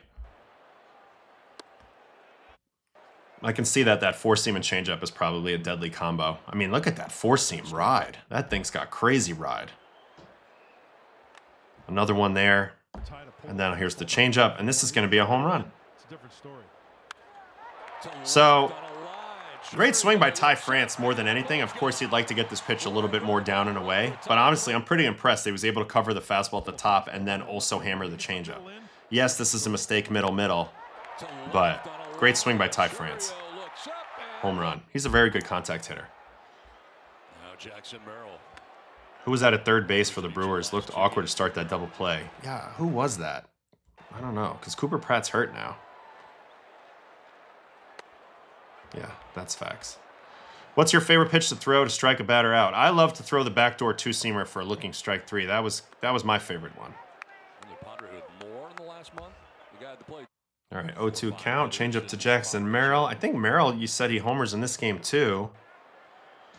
We'll see when it happens. Henderson, change up. This time it's very well located, down and away, pops it up. Can of corn for Chorio. You know, I almost asked Murphy about Fisher the other day in the manager meeting, but I didn't get a chance to. I'm just curious if he's on the radar at all. I mean, he's been going so off in the minor leagues. That would be interesting. And then a 4-seam down for the take strike 3. He's also going to have low freeze on the menu too with the life on his heater. All right, here's Sheets. Change up down.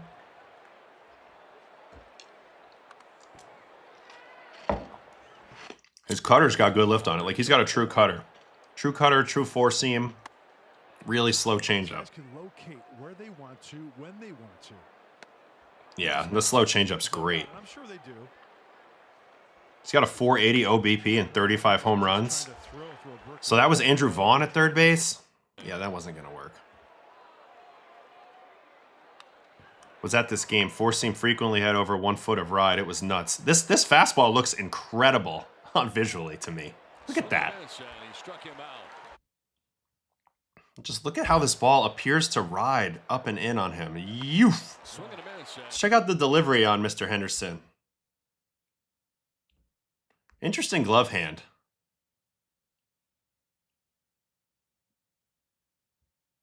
Ejects the glove hand back as he gets over that front side. But the kid's got a hell of a fastball.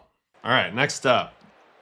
Randy, where are they right now? Fermin tries to bunt. That's a foul ball. In the box. Yeah, always. Jim, Problem with Fisher is how many dudes have struck over 30% of the minors and went on to be a good league hitter. Genuinely. A couple, right? I mean, there's a couple. Not a ton, but a couple. I mean, he's going to get a shot anyway. You know, 480 on base is pretty crazy. All right, so there's a double. He's right here with Uncle Ted. Can't fake a 480 OPP, though. That's true. 480 OPP, you could live with it. All right, so Song's trying to bunt here. That's foul. And 1-1 changeup. Going to bunt it. And it's going to be a play by Contreras. Ooh, nice sling it over there. So man on third, one out. And here's back to the top of the order, Tatis. See if she just spams heaters up or what. Fastball up. Here comes the changeup. Pulled foul. Yeah, Murakami's a good example of a guy who they said the same stuff about. You know, so far Spencer Jones has done a little bit better job, I feel like. Just a little. You just got to mitigate it a little bit when you have the other features to your game. What's Fisher's chase rate like? Is his strikeouts mostly miss in zone? Or is he still, like, I'm wondering if there's a level up just with a little bit less chase. So here's an example of Tatis being able to get on top of everything. I mean, in this spot, you want to hit a fly ball, but instead he ends up hitting a really hard ground ball, and it's picked like a booger by Ortiz or Hamilton or whoever that is, and the run can't score. All right, next up is Cronenworth. Changeup down ball. I really like Henderson's fastball changeup combo. There's the cutter. That's clearly the third pitch for me, but I see why Tigers would have wanted him. Especially in their ballpark. Big ballpark, fly ball pitcher. He would have played really well as a Tiger. Man, that's 95 with 19 inches of vert from the low release. This is nasty. Super nasty fastball. And a little yell to end the inning. His chase rate, 25%, isn't crazy. Okay, so it's a lot of in-zone miss. I think he can be okay. You just can't have too much. Can't have too much chase, although if you have chase, then you can mitigate that a little bit. So, I don't know. Two ways to look at that, but I'd rather not have the chase. It's largely miss in zone. PCA was flirting with the 30% K rate. Off topic, reminder that you were right about Nico Horner figuring it out. I mean, he's too good, you know? He's too good. Way too good. Try to get him with the sweeper. That's the rare sweeper. We haven't seen many of these. Two-plane break to Machado. And then he's going to punch him with the four-seam. Still plays up. That's so nasty. Would you take this fastball over 100 with more dead zone? I'd take this fastball over the 100. I would. I would. If it was dead zone, I would. I mean, it's probably pretty close, and they're both useful for different things, but I think I would. There's a heater. Ty France is under that. Kind of gets beat. Flies it out to right. So much rise. Yeah, if you want to see Job, come to my YouTube page. It's there in the chapters from last night's Baseball After Dark. He looked great. I couldn't be higher on Job's changeup. So, like, you compare, like, a Job and a Henderson. Job throws harder with probably just as good of a changeup and a way better breaking ball. So I like Job better as a starter compared to Henderson, but I think they would have been a nice duo for the Tigers. But I see why the Brewers didn't want to give him up. This guy's nasty in his own right now, and you have him under control. And Merrill got to that, but hit it straight up in the air at 38, so that's a fly out. That's going to end the fourth. We're now out for the fifth. Also, as a pitcher, is run or rise more valuable? That's an impossible question to answer. More rise will give you more whiff generally, but you're also going to be flirting with barrels. But the run will get off more barrels. They're both great if they're way above average. I say all that to say. Anyway, fastball up. Another fastball that beats Rengifo. You're just pitching a different style with rise over run. You know what I mean? Just a different style. You'd love to have both. Logan is a former JUCO teammate. Should have seen the 17-punchy national championship game he had. Dude, doesn't surprise me, man. I'm sure it was a ton of heaters up. just dominant heaters up, man. Nobody can see that at the lower level. And there's the changeup with the crazy amount of run. We talked about that. That's his 21 inches to the right. So he's got outlier run on his changeup, outlier rise on his heater, given his slot, with enough velo. I'm seeing the vision here from the Brewers. I'm seeing it. Logan Henderson is a problem. This guy's nasty. Little cutter to lead off that at-bat. That had 15 inches of rise. Job reminds me of Varland, repertoire and delivery. I actually kind of like that comparison, JT. Just leave that there for a second. Henderson was biggest issue was dealing with control issues. I would imagine, but he's got a great walk rate this year. That's a good layoff on that changeup. What is it like to play in the WBC? It's electric, man. Probably one of the most fun I've ever had in baseball. Just tournament baseball is the best, and you don't really get a lot of that in pro baseball. Only the playoffs, really.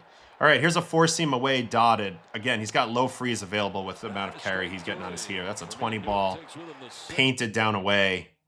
Logan Henderson's nasty. No wonder he's had such success so far. I mean, his stuff is great. There's that changeup. Here comes another changeup. Would be way nicer if we could give him more than 2 runs. Totally agree. Almost like a starting version of Devin Williams with a better fastball shape. Great take. This changeup is very similar to the airbender. Maybe the airbender is a little bit better, but it's very similar in terms of run, and then he's got a better fastball than Devin. So, great take there. All right, here's Tatis, third time through.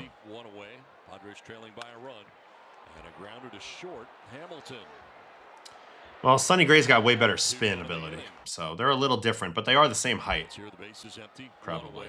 Here's a first pitch cutter to Tatis, gets him to roll over. So he's throwing just enough cutter to keep you off the bread and butter.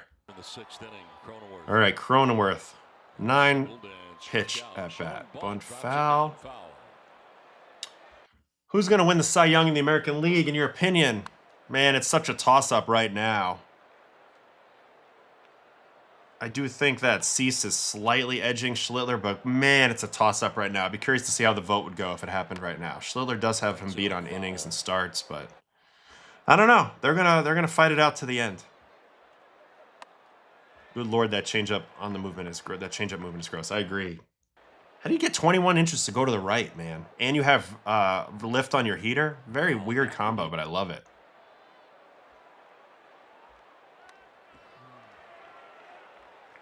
You think the Brewers' offense is good enough to make a run?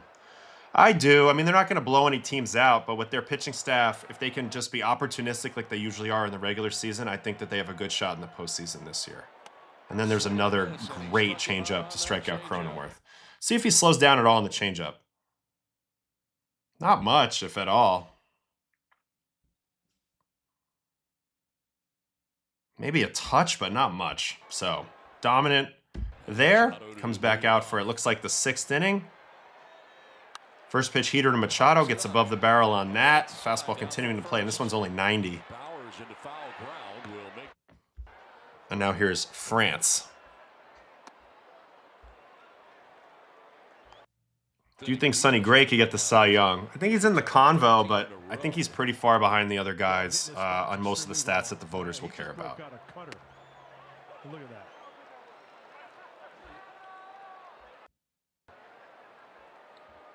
The game's from last night, but I'm talking to you live right now, John.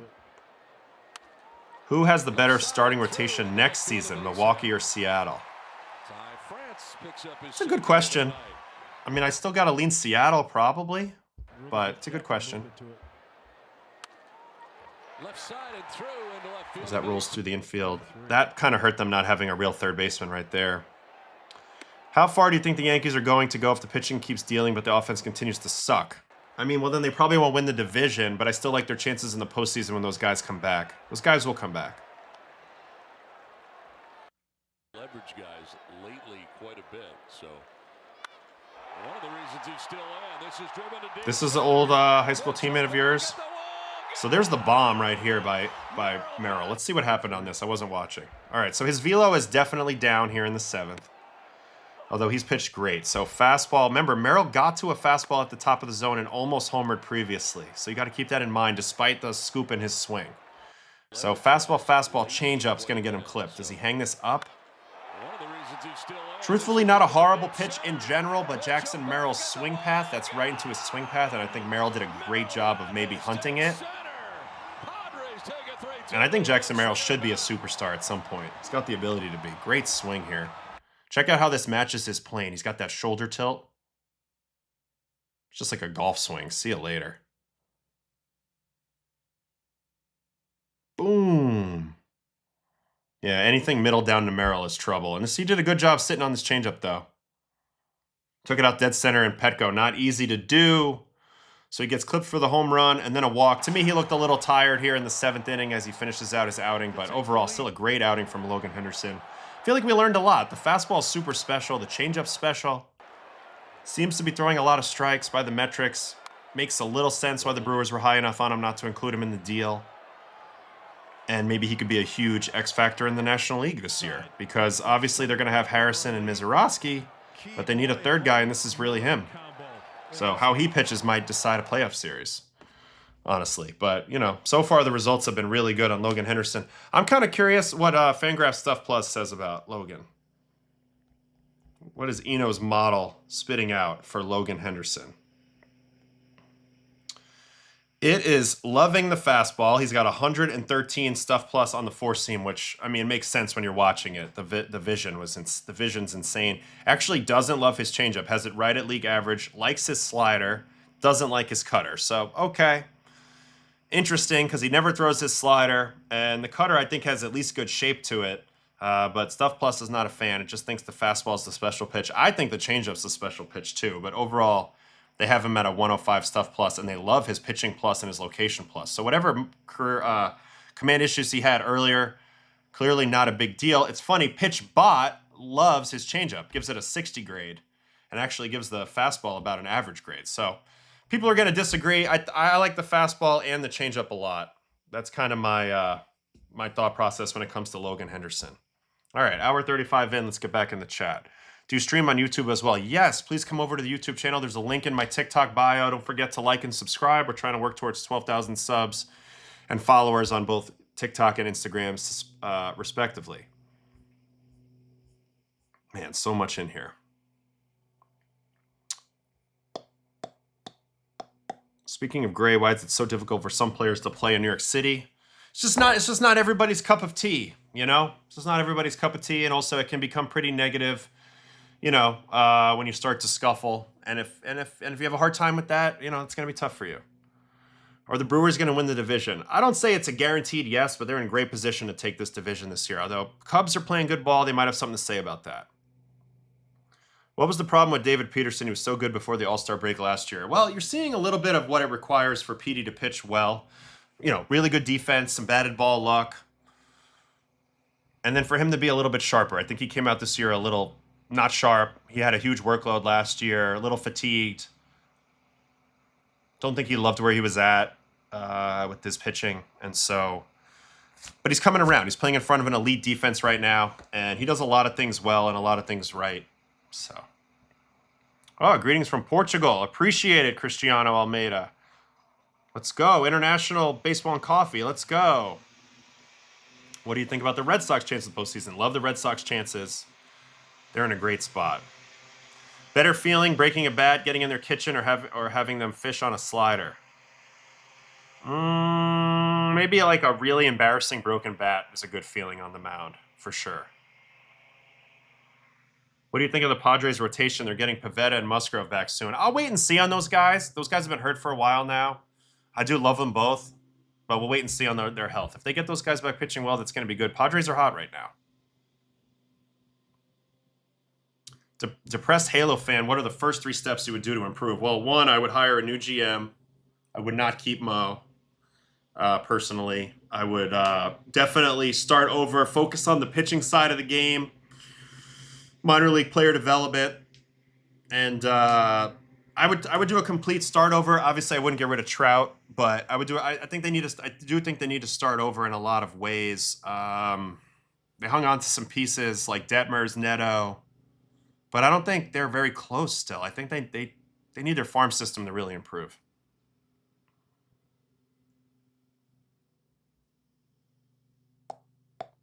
Did not watch Freddy P start last night. Did he pitch well? I think he pitched against the A's, maybe? Cubs and Brewers play each other 7 more times. That's true. Blake Snell starts today for the Dodgers. That's also true. We'll probably watch him tomorrow. Thoughts on Trevor Bauer and how he'd compare in MLB right now?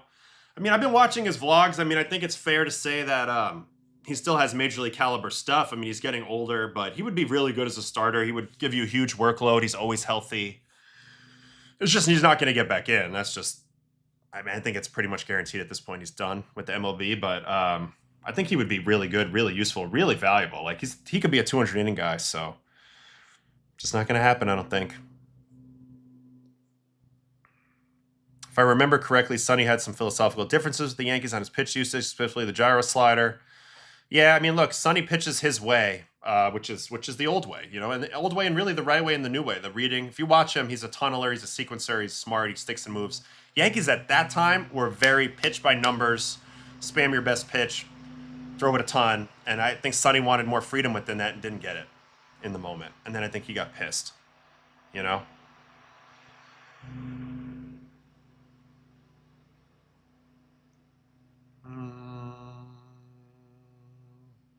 Favorite potential World Series matchup you'd like to see? I mean, probably Yankees-Dodgers. I mean, I'm a little bit of a homer like that, but another fun one would be Rays-Brewers on the totally other end of things. Will Corbin Burns come back September 26th? And if so, what do you make this of the D-backs going forward? No idea how he's going to look, but obviously he's one of the great pitchers, so it'd be great to see him come in. We already did Senga's stuff earlier. Senga's in the if you want to go in the YouTube and go back, you can find it. Also, the chapters are always up after. What are some qualities of relievers show that can make them potential starters? If they have some really good contact like suppression, like if you're really good at getting ground balls or weak fly balls and you get quick outs, that could lend yourself to being a starter. If you have no platoon split, like you're better against opposite-handed hitters, that's a big one. And then, you know, durability and ability to improve and make adjustments and mental game. Like, if there's a million things, but start with those first two. I just joined. Why was Sonny struggling so bad, throwing less sweepers against the Jays compared to every other team? I didn't watch Sonny's outing, so I don't know, but it looks like he did all right. Do you think there's any chance of Bauer getting picked up again? I think there's always a chance, but it seems pretty low at this point. You know? Seems pretty low. Yankees are getting $2.6 billion from private equity this morning. I don't like the private equitization of pro sports, but if this helps the Yankees spend more money to win, then like sure. You know, I don't know. Do you think the Mets could go on a run and not make the playoffs? Maybe get around 75-ish wins. Yeah, I could see them getting to 75-inch wins. Yeah, that doesn't sound very good. Uncle Ted, this sounds very concerning as a Yankee enjoyer. If Rays Brewers, I wonder if that would squash some of the cap screamers. This is probably a worst case scenario for MLB, right? So I don't know. Maybe worst and best case scenario. There's so many things going on there. I don't know. Do you think St. Louis has the pieces for a wild card push? No. I love what they're doing. I love where they're at, but I think no. I think no. Benj has been on a heater. I love Carson Benj and Ewing. Those guys are great. Have I watched any of Mitch Bratt? No, I know he's I know he's pitching tonight. Okay, what about Skubal last night? Should we check in on Skubal? He pitched last night, right? Have not watched him much, so I'll be curious to see what I think of him. Tarik Skubal, let's watch it. Skubal's second start with the Dodgers. First game he got beat by the Cubs, but I really think he pitched well. This is his line from last night. 5 innings, 4 hits, 3 runs, 2 walks, 6 strikeouts, and a homer. Player breakdown for Scoobs. 32 changeups, 30 sinkers, 31 fastballs, 6 sliders, 6 curves. Not as much whiff as usual. First pitch strikes are fine. Hard hits are fine. Velo is normal-ish. All right, Skubal versus the Royals. Dodgers are just in a tough moment right now, but I expect them to pull out of it. Ooh, Edwin pitched again last night. We'll watch that too. They got him back in, and he needed to get back in there. All right, here's Tarik. Would you start Skubal or Yoshi game 1 of a playoff series? Probably Yoshi, because Yoshi's got a better shot like in a long series of pitching like 3 times, because we've all seen what he can do with his, even with a lack of rest. And I want to split up my lefties, my righties, so I think I would go Yoshi, Skubal, Ohtani if he's healthy, and then Snell. I know I'm omitting Glass now. He might factor in as well. All right, that's a pretty good pitch, and Lofton stayed flat for the base hit to right. Here's Bobby Witt. Change up coming here. Bobby Witt Jr. bounces the first pitch to Muncy. Goes the second for one. They turn from Rojas. All right, they get the 1 out on the rollover, the change up from Bobby, and here is Jack Caglianone, my Italian friend. Curveball ball. Here's a pickoff, and now sinker's coming. Oh shit, Sox fan here, my favorite reliever in the last. I appreciate it. Thank you so much. Love being a Sox. Love being a Sox. 1 on, 1 out, 1 ball, 1 strike. Hey, can you say again against the Red Sox postseason? My internet went out. I feel great about them. How could you not feel good about them? They got a lot of good pitchers right now. Tolley, Bennett, Sonny. That's you know, the bullpen potentially later in the year with Crochet joining it. If they can get Roman Anthony back, plus you just got to like their mojo. I know they've lost 3 in a row, but the Red Sox have the mojo. All right, so Bobby steals there. 1-2. Here comes a sinker to Jack. Good pitch, good foul. Change up off that. Skubal's problem was bad fastball command and worse defense. All right, we'll get there. Change up. Amazing job to foul that off. Stick with it again. Oh, yeah, obviously Adley coming back as well. That's big. There's just not enough. And sinker here. Caglione up the middle. Mookie can't quite get to it. That's going to score the run. Bobby's too quick. Good at bat by Caglianone. He fouled off everything there and made it happen. And Bobby Witt's speed helped a lot with the steal. All right, here's Salvi. Change up down. Adam, I live in Tasty's near Pastry and Diker. Are you still there? So on Wikipedia it says I live in Diker Heights. That's never been the case. I'm from Park Slope, Brooklyn, but I live in the burbs now. And for a while I lived in Manhattan, but I've never been a Diker Heights guy, even though I grew up playing a lot of baseball around there. Correct me if I'm wrong. You were Rule 5. You are wrong. I was not Rule 5. I was getting prepared to be Rule 5, but I was not Rule 5. They actually got put back on the roster by the Cardinals in my what would have been potentially my Rule 5 year. Man, this is the guy you want to get to hit a ground ball with a man on first. This is Salvador Perez, because he just can't run anymore. Really good changeup down there. And actually, I thought Skubal pitched overall pretty well in the first. Lofton with the flat swing, and Jack with a great at-bat, and Bobby with the steal. All those 3 things created that run. Carter Jensen just got his rookie card in a pack yesterday. Fly ball to right. Teoscar's there. Can of corn. Adley's a big one, too. You're right. You're totally right. Ooh, I love your nickname for the Central here. The Comedy Central. That's tremendous. Not a lot of extra base power shown this year. How was your time living in Boston? I'm a big Boston guy. I went to school at Northeastern. I love Boston. Love being there as a Red Sox. Just love Boston. Another change up there. Cag's a future MVP. I could see it. I think he's could really be one of the game's big superstars. Him and Bobby, they could have 2 mega superstars on this team as early as next year. Starling Marte battling it out here with Scoobs. Change up down, capped away. Change up again, good take. Sinker again. So really good at bat by my guy, Starling Marte, a Dominican legend. And Skubal's a little frustrated there with that walk. All right, here's Michael Massey. He's going to need all of them at this pace. See Sonny or Schlittler for Cy Young. I think it's a dead heat between Sonny and Schlitt right now. I mean, no, between Cease and Schlitt right now. I think Sonny could maybe sneak in there, but I think he's a little bit behind them in some of the major categories. Yeah, Comedy Central's great. All right, here's a changeup left on left to Massey. Perfect pitch strikeout. I think he's looked really good overall, and I think actually the Royals have earned everything off of him so far. All right, he doesn't like that sinker. That was a very angry reaction to the 0-0 pitch. This is a Kershaw-esque reaction to throwing ball 1. All right, called strike now on the sinker. Good pitch there. Great catch. On a start day.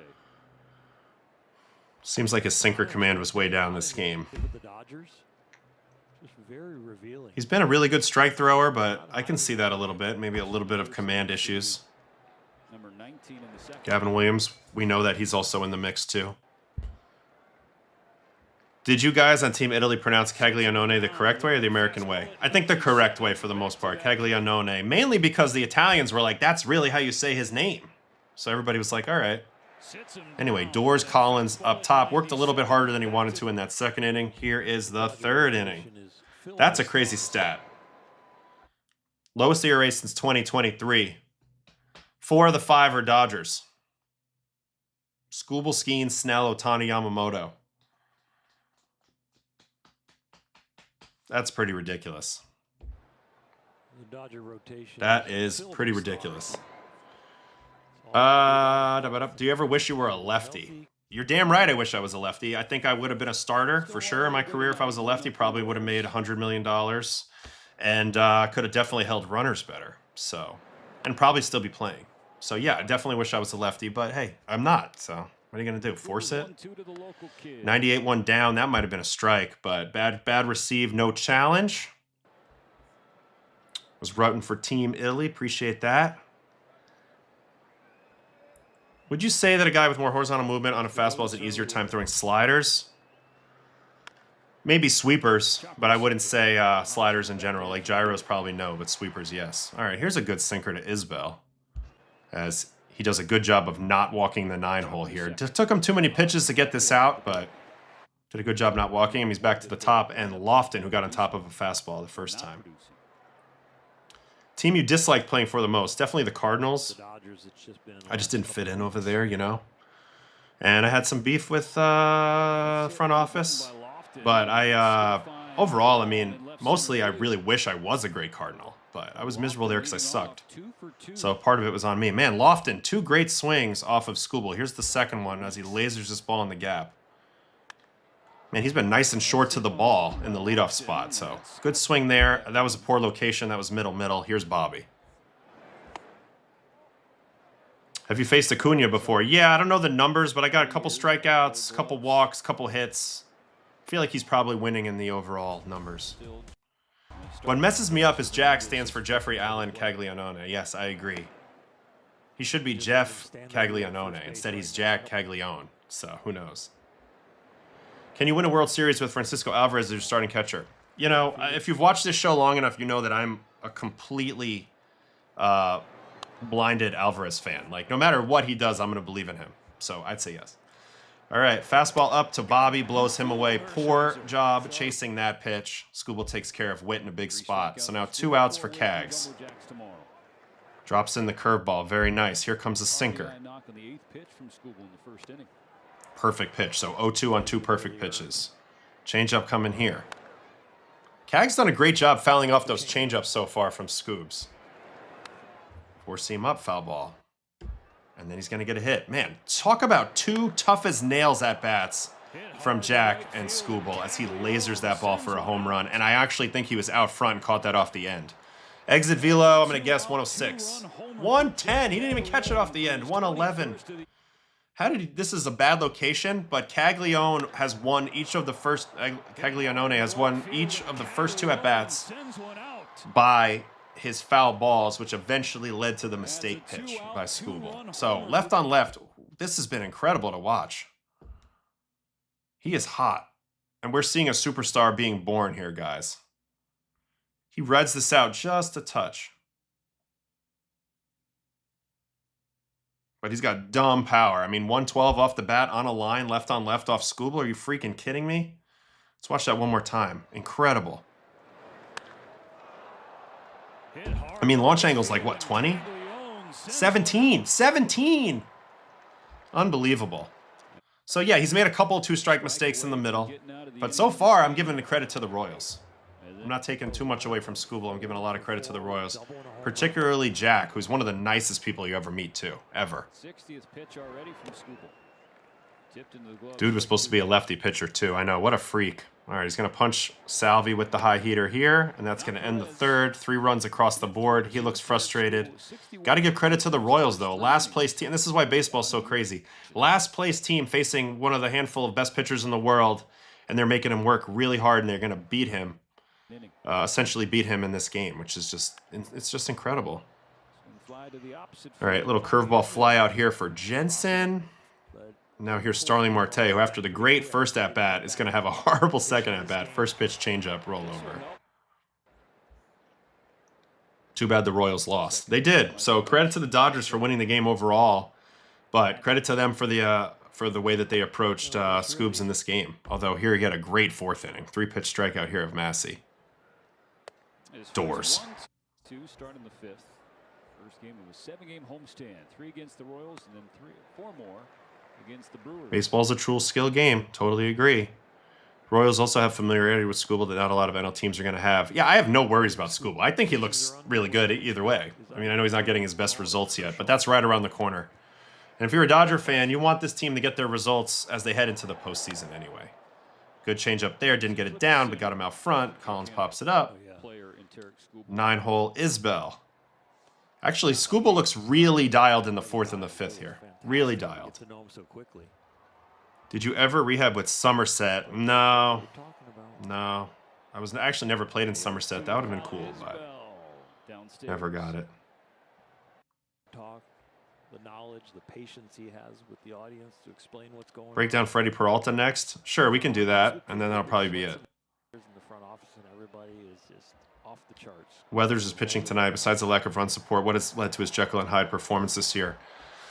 Great question on Ryan Weathers here. Ryan Weathers' issue is that his fastball's not good, despite throwing hard.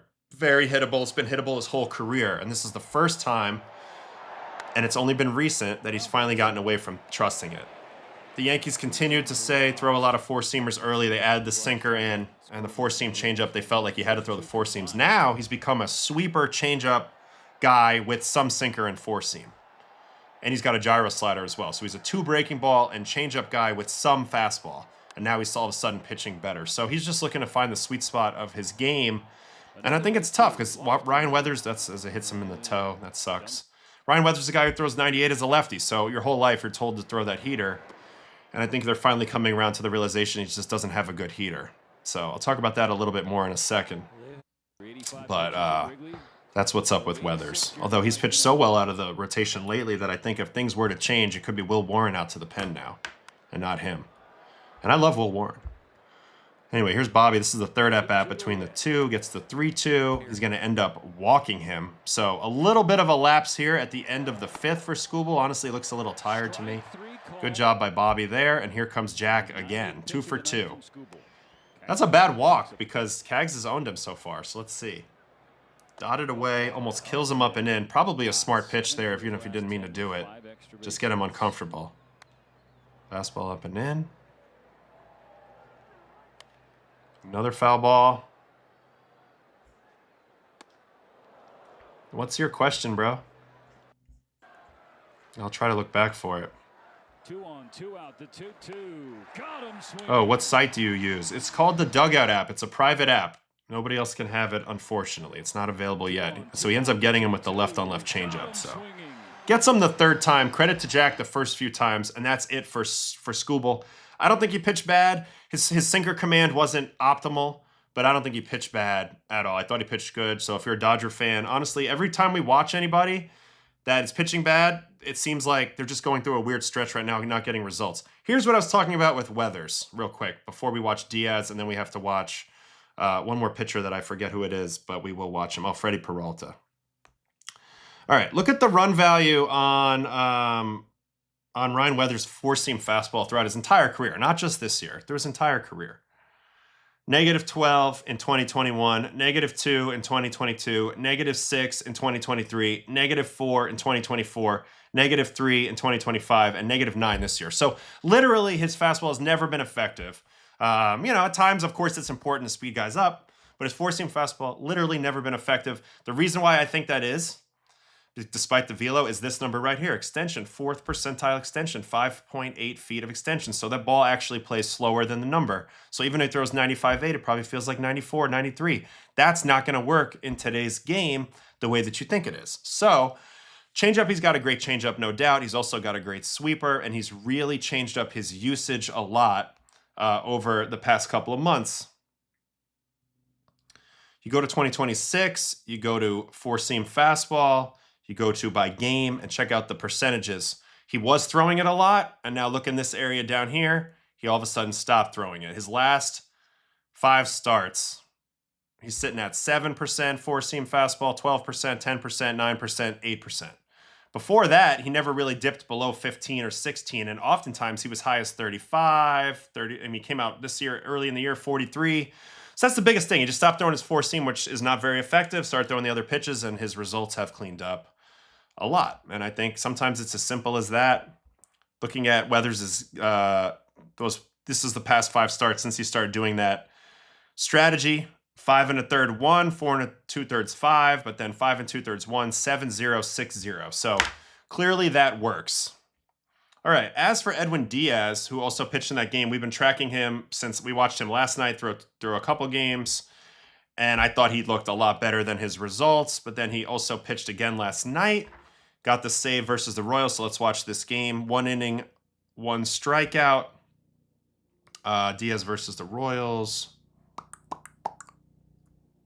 As he was, I mean, this would have been bad if he blew the save again. This would have hurt. This would have hurt real bad. Player breakdown for Edwin. Did he throw more sliders is my question here. No. 9 heaters, 3 sliders. 9 heaters, 3 sliders. All right, here's Edwin's 12 pitches. Michael Massey is the first batter. Grew up around Weathers. Got an at-bat against him my freshman year. Terrifying. He's so cool. I mean, he's a nasty pitcher. He throws absolute thunder.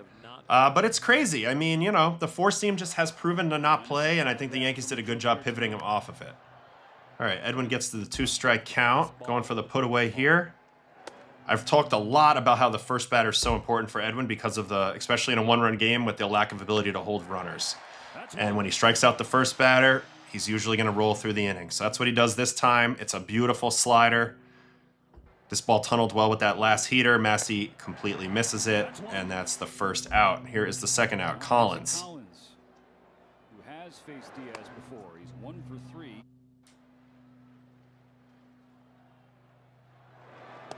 I wish they would use Enriquez more than Diaz, but I'm just biased towards Enriquez. Enriquez is going to be a huge factor, too, for the Dodgers, but you got to keep giving Edwin reps, because if you want to win the World Series, you're going to want Edwin pitching as good as he can come postseason, and that's what this is all about, is getting him in midseason form by the end of the game. So Collins just misses that. That was a little bit of a meatball.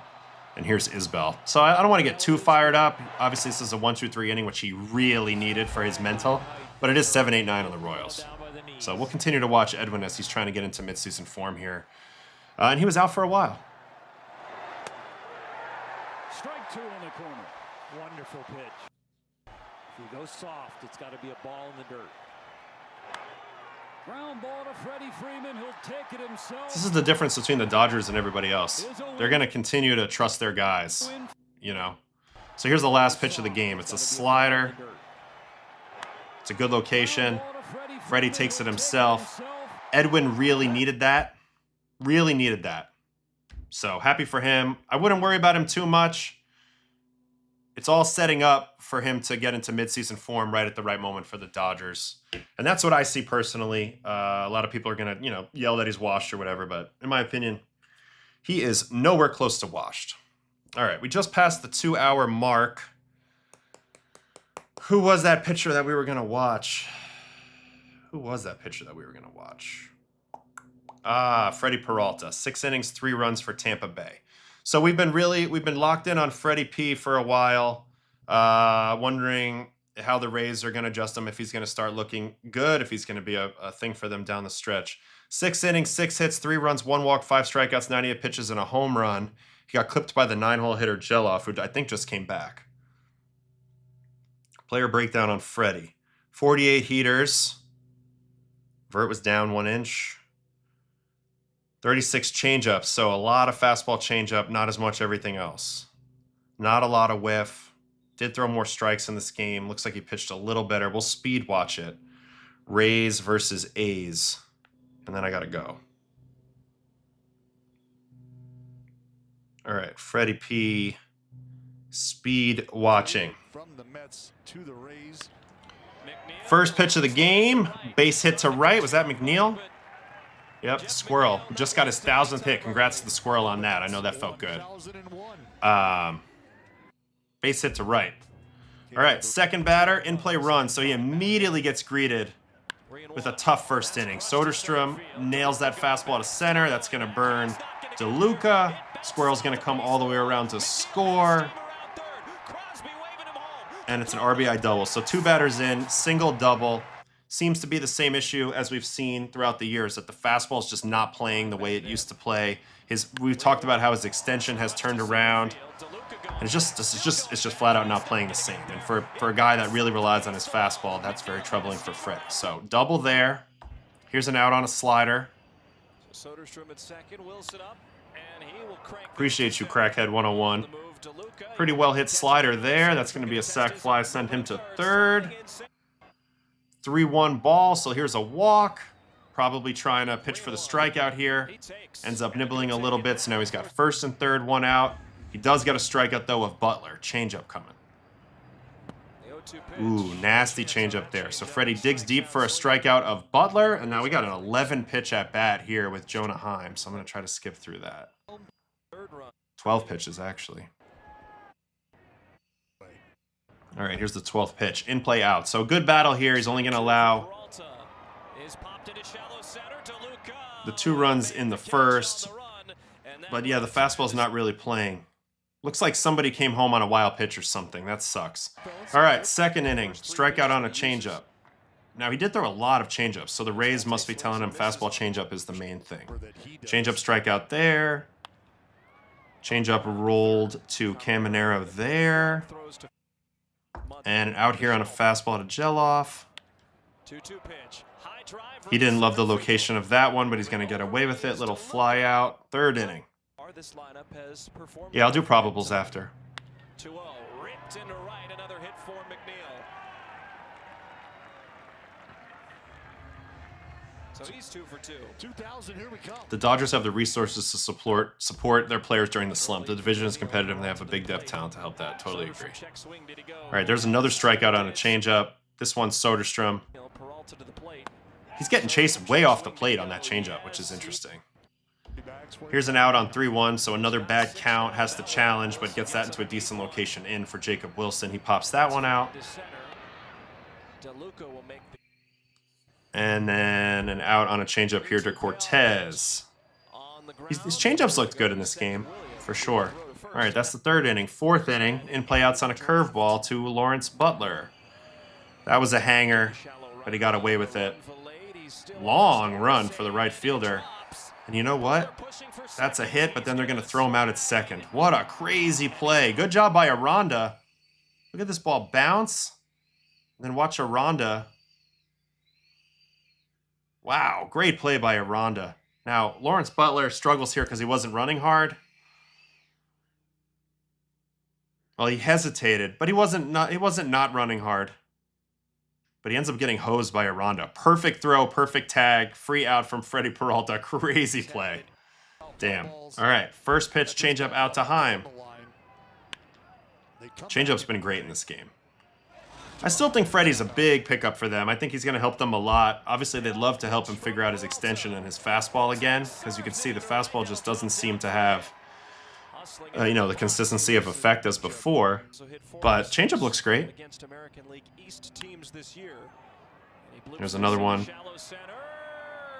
Nice play by DeLuca. Johnny DeLuca. Nice play. All right, here's the home run by Geloff. It's a fastball, so not surprising. Fastball just not spicy enough. He left that middle down. Geloff, wham, home run. Exit velo, guess 103? 109. Man, 9-hole hitting ball, 109. Also, this guy dancing is absurd. Good swing there. That's the second run. All right, one pitch out on a changeup here. Now McNeil sends a charge to center. DeLuca on the move and right in front of the warning track makes the catch.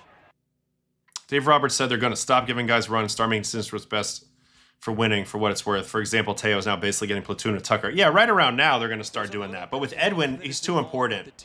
He's too important. Even if he gets taken out of the closer role for a little bit, he's still going to get reps. He's still going to pitch. They're not going to bury him. He's too important. They know that. Really good changeup here to Soderstrom. So changeup's been great in this game. The pitch profile. Wilson gets in the air, deep to left field. Simpson on the move, still moving. I didn't watch Hunter Brown yet. He will make the catch right in front of the wall. I work for Yes.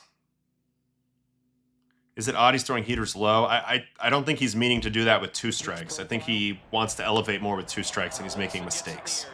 Gets an out here on a sweeper. Pretty good play by Simpson out there. Brown is pitching today. Okay. Bouncing ball up the middle, ranging over Williams. He'll throw the first. 1 pitch and 1 out. Hold on, I didn't see this pitch. Another out with a changeup. The changeup's been incredible in this game, honestly. Another changeup here for a strikeout. Brilliant. Brilliant changeup in this game. A lot of good signs from Freddy. Changeup was incredible. If they can get his fastball straightened out just a little bit, bring it 5% better, he might get on a roll here with the Rays. I actually think this was a pretty encouraging outing with how effective the changeup was. And he pitched well. Pitched pretty well. Did get clipped. But I think he pitched pretty well. Just the fastball is lacking potency for sure. There's no doubt about that. All right.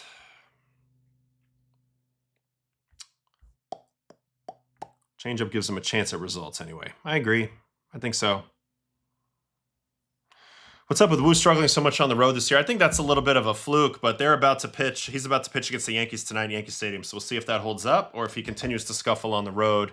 That will definitely be a big factor. So we'll see how that kind of all plays out. All right, we're gonna call it for the day. Let's go do. I see the question about Davis Martin. I actually don't know the answer to that yet. We'd have to dig in a little bit more, but I don't know the answer to that one.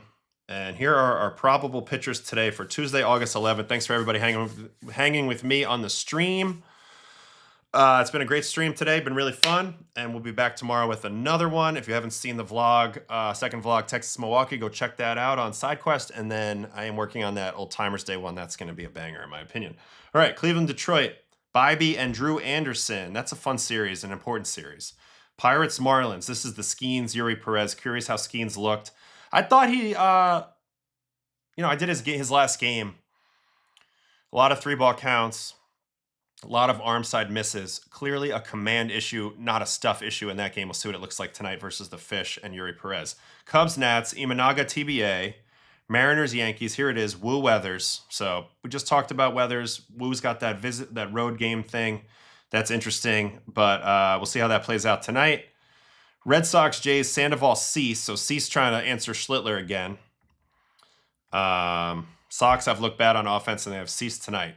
Cease did just shove it up there, you know what, the last time in Fenway. Mets, Braves, Nolan McLean, Martin Perez. So Mets have a chance to keep this thing rolling. They are definitely feeling it at the moment.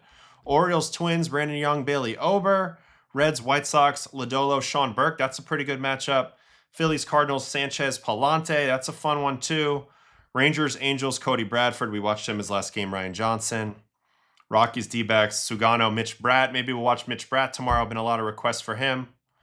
Rays, A's, Martinez, Mason, Barnett. Brewers, Padres, a red hot, well, not red hot, but he pitched great his last game, Kyle Harrison and Walker Buehler. Astros, Giants, there's Hunter Brown. Maybe we'll check him out tomorrow, and TBA. And then the return of Blake Snell is the big story tonight for the Dodgers as he faces Michael Wacha and the Royals. Blake Snell, don't forget about him too. One of the nastiest pitchers in the game. He comes back tonight. Let's see how he looks. So that's the lay of the land today. I will be back with another stream tomorrow. Appreciate everybody. Don't forget to like and subscribe. The likes really help. They really, really help, guys. So don't be afraid to click that thumbs up.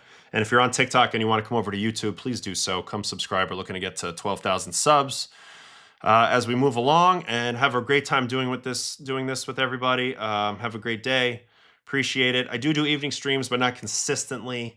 They pop up, like I did one last night. But playoffs, we usually do 2 a day for a stretch there. So a lot of the best stuff coming. All right, that's it. Thanks so much. Have a great day today, and I'll see you guys tomorrow. All right, adios. Bye-bye.